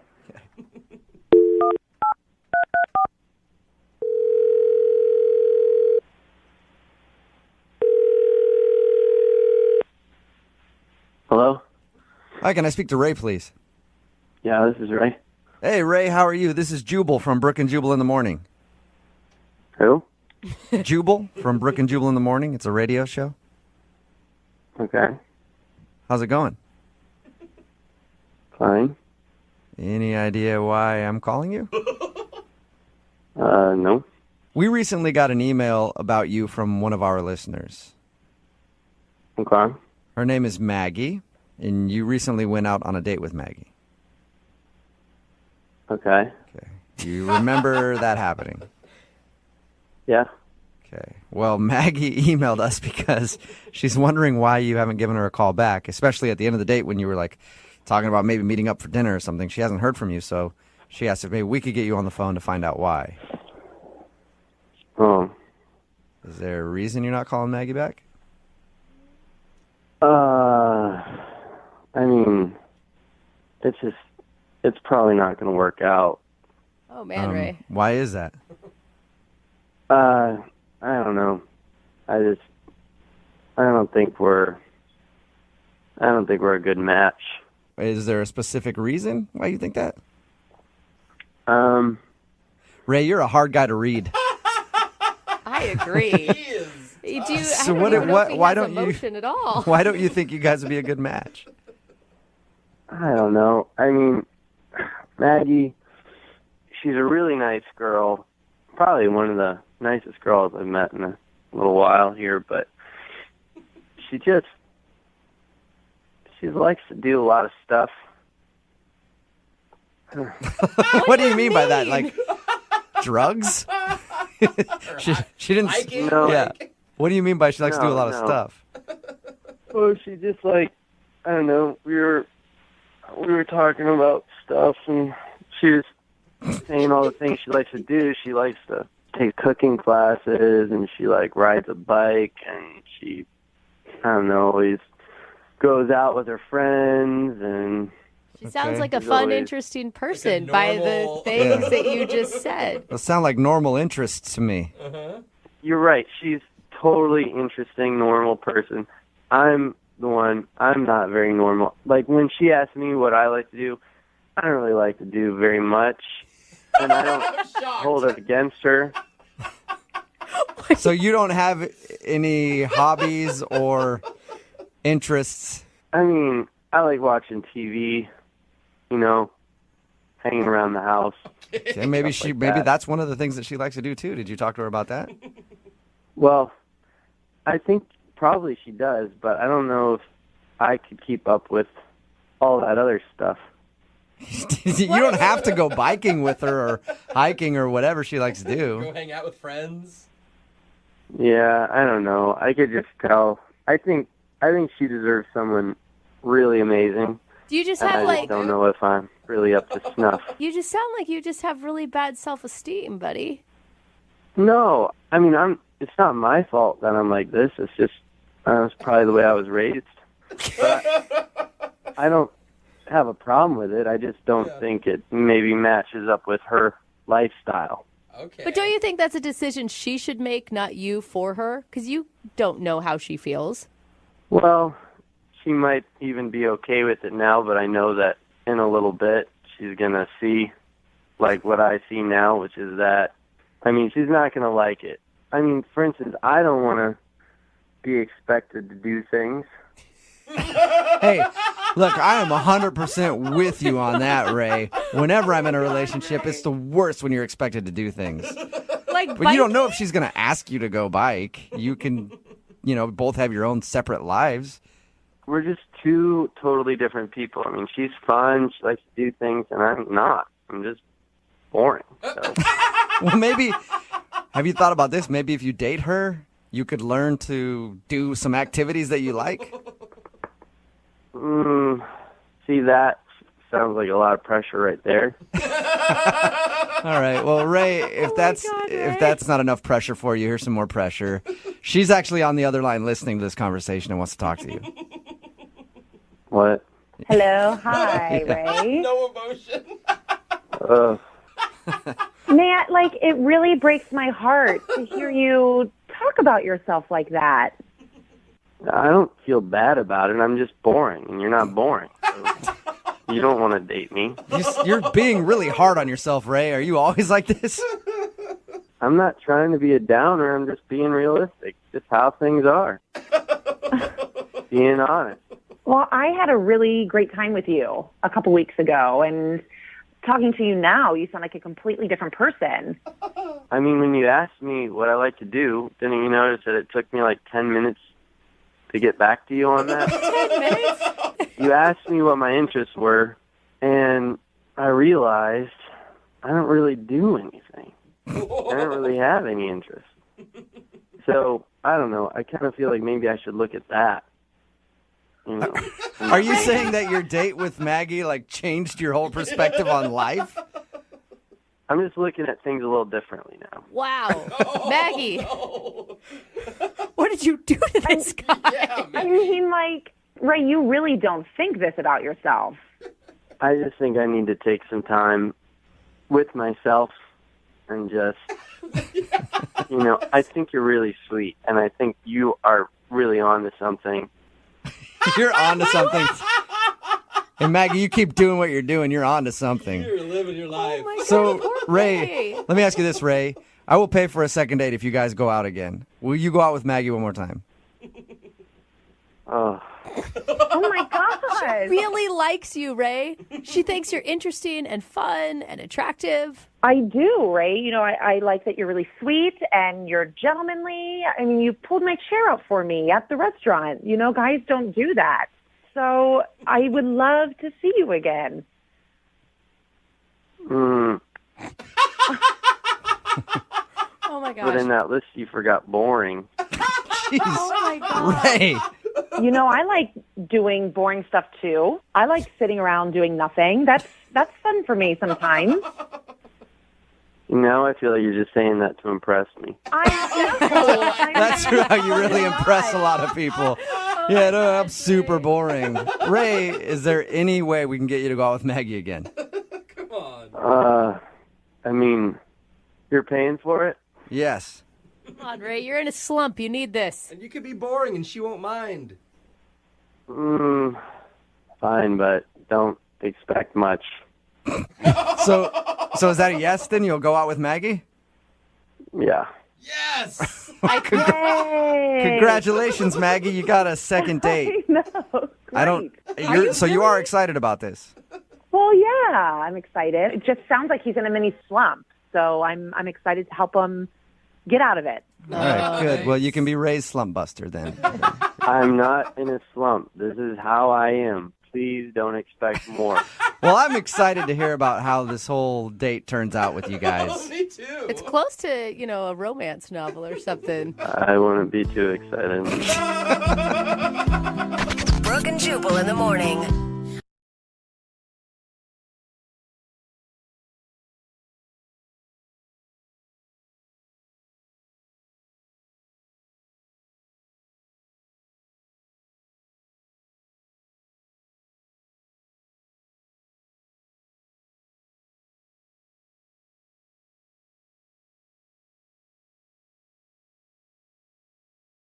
Lincoln South Food Hall in Bellevue. Fitness for foodies. From carb-loving meat eaters to vegan and everything in between, we've got you covered. Grab a quick lunch or come for happy hour. You'll leave craving more. Order online at lincolnsfh.com. Moving 92.5. Brooke and Jubal's second date update.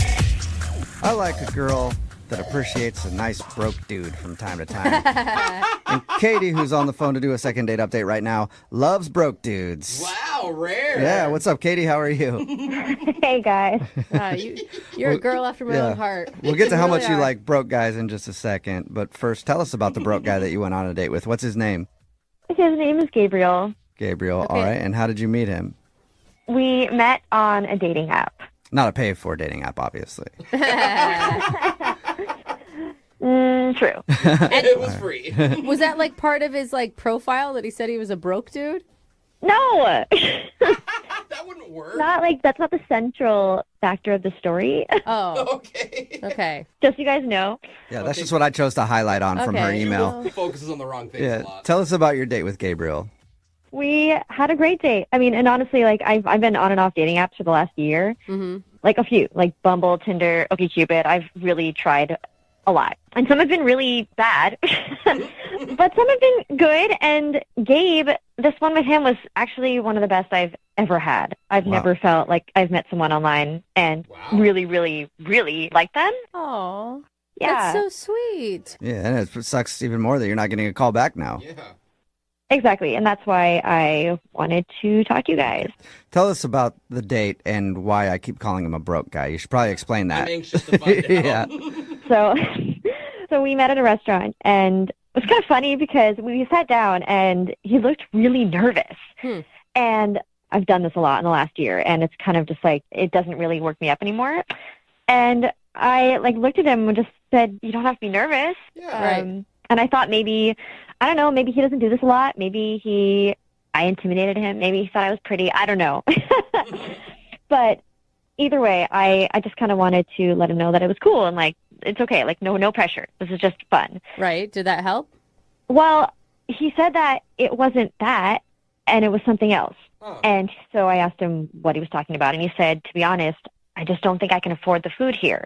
Oh, sweetie. No. So that's your broke joke thing, whatever. Yeah. And then you laughed at him and left. No. No, I laughed because I was not expecting that. And I told him, wow, I said, you're a breath of fresh air. Because honestly, I love that you are honest. Right. Yeah. I don't know. I was not expecting him to say that. And it wasn't a turn off to me that it was too expensive. And I appreciated his honesty. I've done that before. I've definitely looked up menus ahead of time and changed plans. Yeah. Right, totally. So what'd you guys do? Did you leave or did you offer to pay for the meal?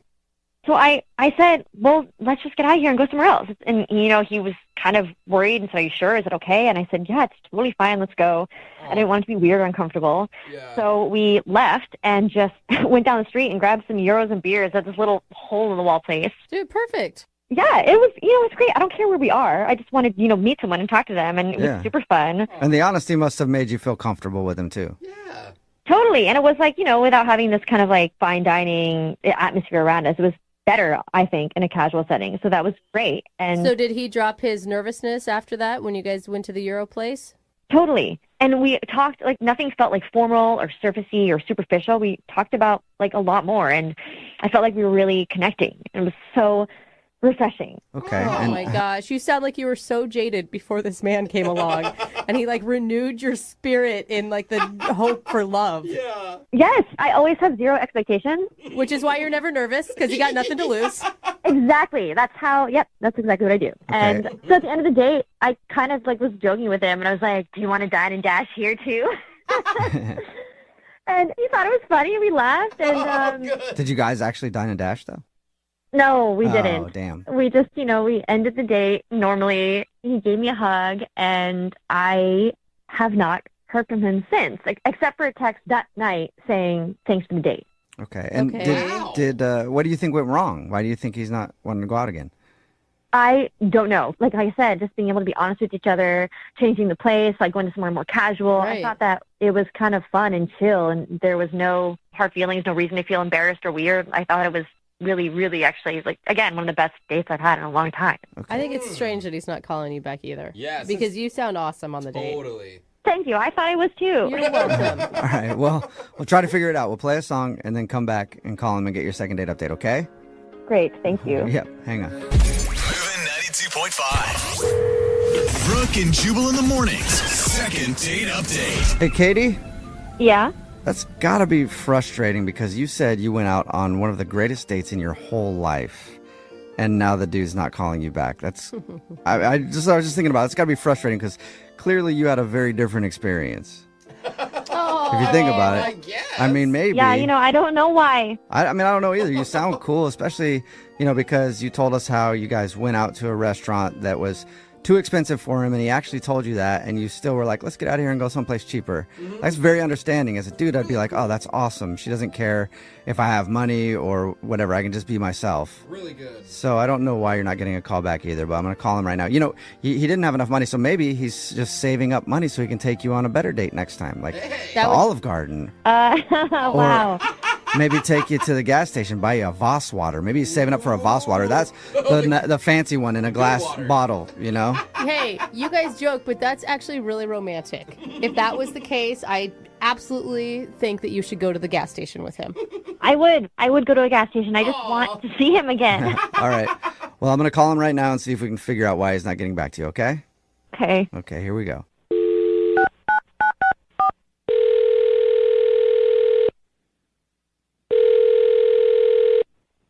Hello? Hi, can I speak to Gabriel? This is Gabriel. Gabriel, how are you, man? This is Jubal from the radio show Brooke and Jubal in the Morning. Calling from where? Brooke and Jubal in the Morning. It's a radio show. Oh, okay. Okay. Any idea why a radio show's calling you, or do you get a lot of radio shows calling you? No, I have no idea. Why are you guys calling me? Okay. I'm calling you today because we got an email about you from somebody who listens to our show. About me? Yes. Her name is Katie. Oh, okay. Weird. Weird. Do you know Katie? You remember Katie? Yeah, we went on a date. Yes. Yeah, that's exactly why we're calling. We do a segment called the Second Date Update. That's where if you go out on a date with somebody and then end up not calling them back after, they can email us to get you on the phone and ask what happened. Slow down for a second. Why isn't she calling me? Why doesn't she just ask me herself? Well, because apparently she's tried to get a hold of you, but you won't text her back or call her back. So that's why she hasn't asked you herself, because you won't respond to her. Yeah. Pretty good reason. It's the whole point behind what we're doing right now. I get that, but she contacted a radio station? Wait. Yeah, I mean, how else she didn't have any other way to get a hold of you, and she wants to know what's going on. So bizarre. Okay. Do you like Katie? She was nice. Yeah, she seems like a nice person. She said that the date she went on with you is one of the best dates she's ever been on in her entire life. That's sweet. Yeah, no pressure or anything. Yeah, and she can't think of any reason why you wouldn't want to go out with her again. Did she do something wrong on your date? She just has kind of a unique view on how life works, and I wasn't really my thing. A unique view on how life works. Can you explain that a little bit more for us? It's kind of embarrassing. I don't know if I should. Okay, embarrassing for her, you think? It might be. Okay, well, she's prepared to hear whatever you have to say. I mean, that's part of the deal when you do this with the show, is you might hear something you don't want to hear, so... And how could her life view be embarrassing? I don't know. It's her thing. It's not my thing. I don't know if it's embarrassing to her. Why don't you give it a shot and see? Yeah, we'll tell you. She just wants to know. All right, well... Look, she mentioned during the date that she's a virgin. Oh. But when she told me, I was shocked. I wasn't sure how to react. Okay, so Okay. what, just too much pressure knowing that she's a virgin? I think I should clarify exactly what she said. Okay. She said she was a reimagined virgin. A reimagined? Reimagined virgin. Right. And I was confused. Like, oh, so are you born again? Are you religious? And she said, no, it's not like that. It's just that after every hookup with a guy, I reimagine myself as a virgin. What? Wait, so she's having sex on the regular, but just imagining herself as a virgin afterwards. That is my understanding, yes. So according to like a doctor, he would say that she is not a virgin, but she says that... Look, you're talking to the wrong guy about this, but all I know is she said that she reimagines herself as a virgin and that she's waiting for the right guy. I thought, okay, so am I the next person to be with this reimagined virgin? Hey, you could take somebody's imaginary virginity. A lot of pressure. Yeah.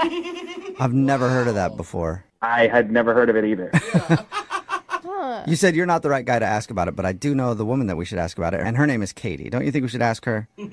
Yeah, I mean, I've already talked to her about it, so if you're curious, I'm sure she would talk to you about it. I'm very curious. And you know what? Why don't we just all talk to her about it right now, because she's on the other line listening and wants to talk to you. What? Yeah. Wait, what? Yep. Katie? Yeah, hi. Wait, she's on the other line? Yes. Katie, say hi to Gabriel. Hi, Gabe. Hi. Hey, Katie. Hi. Gabe, I'm just a little surprised that you feel this way. I had no idea, and you didn't say anything during the date. What am I supposed to say? You said you were reimagined a virgin. I didn't know what to say at the moment. I just don't understand why you didn't ask me about it or say that it bothered you or that you thought it was weird. It's not. I could have explained to you everything about it. Like, it's not even just me. This is a movement. So this reimagined virgin thing isn't something you came up with on your own, Katie? No, of course not. And is it just because, like, are you feeling guilty after you have, like one night stands or something, and so you want to pretend like it didn't happen? No, it's nothing about guilt or shame. It's just about feeling like the person you're with is, making actually your relationship with the person you're with in the moment special. And everything's new, there's nothing, no past experiences kind of to compare to. What? This is way better than my other first But you time. can't just erase your past. It doesn't, life doesn't work like that, right? You are obviously, when you get in bed with somebody else, not virgin-like if you've had a lot of experience. And that's not a bad thing. Well, maybe that's the situation for you, but that's not how I feel because I'm a reimagined virgin. So do you act all scared and timid during it, or what's the... It's not really about acting scared and timid. It's just being with someone without feeling like you have to be a certain way, like remembering how your last partner liked to do things. You know what I mean? It's like discovering everything together sexually, right? Okay, that's not a bad message. Weird label. Yeah, weird label. Yeah, maybe you guys are getting this, but I still am kind of at a loss. I don't see how someone can go through and think that they're a reimagined virgin. Yeah, Katie, why reimagine yourself as a virgin? Why not just go, I've been with 10 people, but now I'm with you? Because I just said that. When I do give myself to someone, I'm hoping that person is going to be my forever person. And if they're not my forever person, then I can just wipe the slate clean and forget about them and reimagine myself a virgin again. That is convenient virginity. Wow. Very convenient. I mean, it sounds great. Don't have to hold out or anything for that one. See, that's what I mean. That's a big responsibility. And I don't know how I feel about that. Yeah, but Gabe, couldn't you just reimagine yourself as a virgin and then it's two reimagined virgins together? What you're describing sounds like two people just doing a lot of drugs and not remembering anything. It does, actually. It actually does. Well, And if she does that with me, it means that she wants to be with me forever, and I'm not ready to have that commitment yet. Yeah. No, it's actually the opposite. There's no responsibility because, like I just said, if it doesn't work out, I am able to just wipe that slate clean. Yeah, I do see the pluses, but it still sounds weird to me. Okay, well, maybe it sounds weird to you because you've never tried it. I haven't. I'm going to do that. yeah, I'm going to you- reimagine myself a virgin right now, yeah. You should. There's no religious connection, no religious affiliations. Age doesn't matter. Anyone can do it. Oh, Done. anyone. Number of people you've been with doesn't matter. Who cares the number, right? Done. I'm a virgin. Okay, you guys are laughing about this, but thousands of people are doing this, and it's not weird at all. Thousands? You know, Who are the marriages would thousands? probably I've never last heard a of this lot in my longer. entire life. Well, Gabriel, would you like to learn more about reimagined virginity and go on a second date with Katie? We'll pay for it. Katie, look, you are a nice person. I am not interested in another date. Oh, come on. The reimagined virgin thing is just too weird.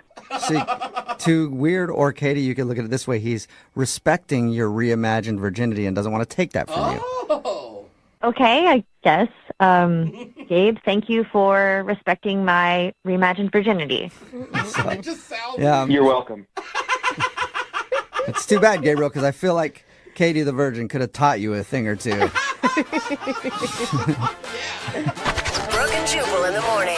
Text in at 78592 says, can I be a reimagined millionaire? Sure, you can imagine yourself anything, I guess.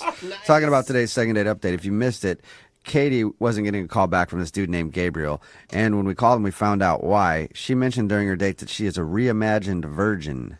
Never heard anything like that before, but she explained it to us. It's not religious or anything, but after she hooked up with the guy, she just reimagines herself a virgin again to keep things new and exciting. So no matter what, she's always a virgin until the person she marries, and then she won't be a virgin. That's what she said.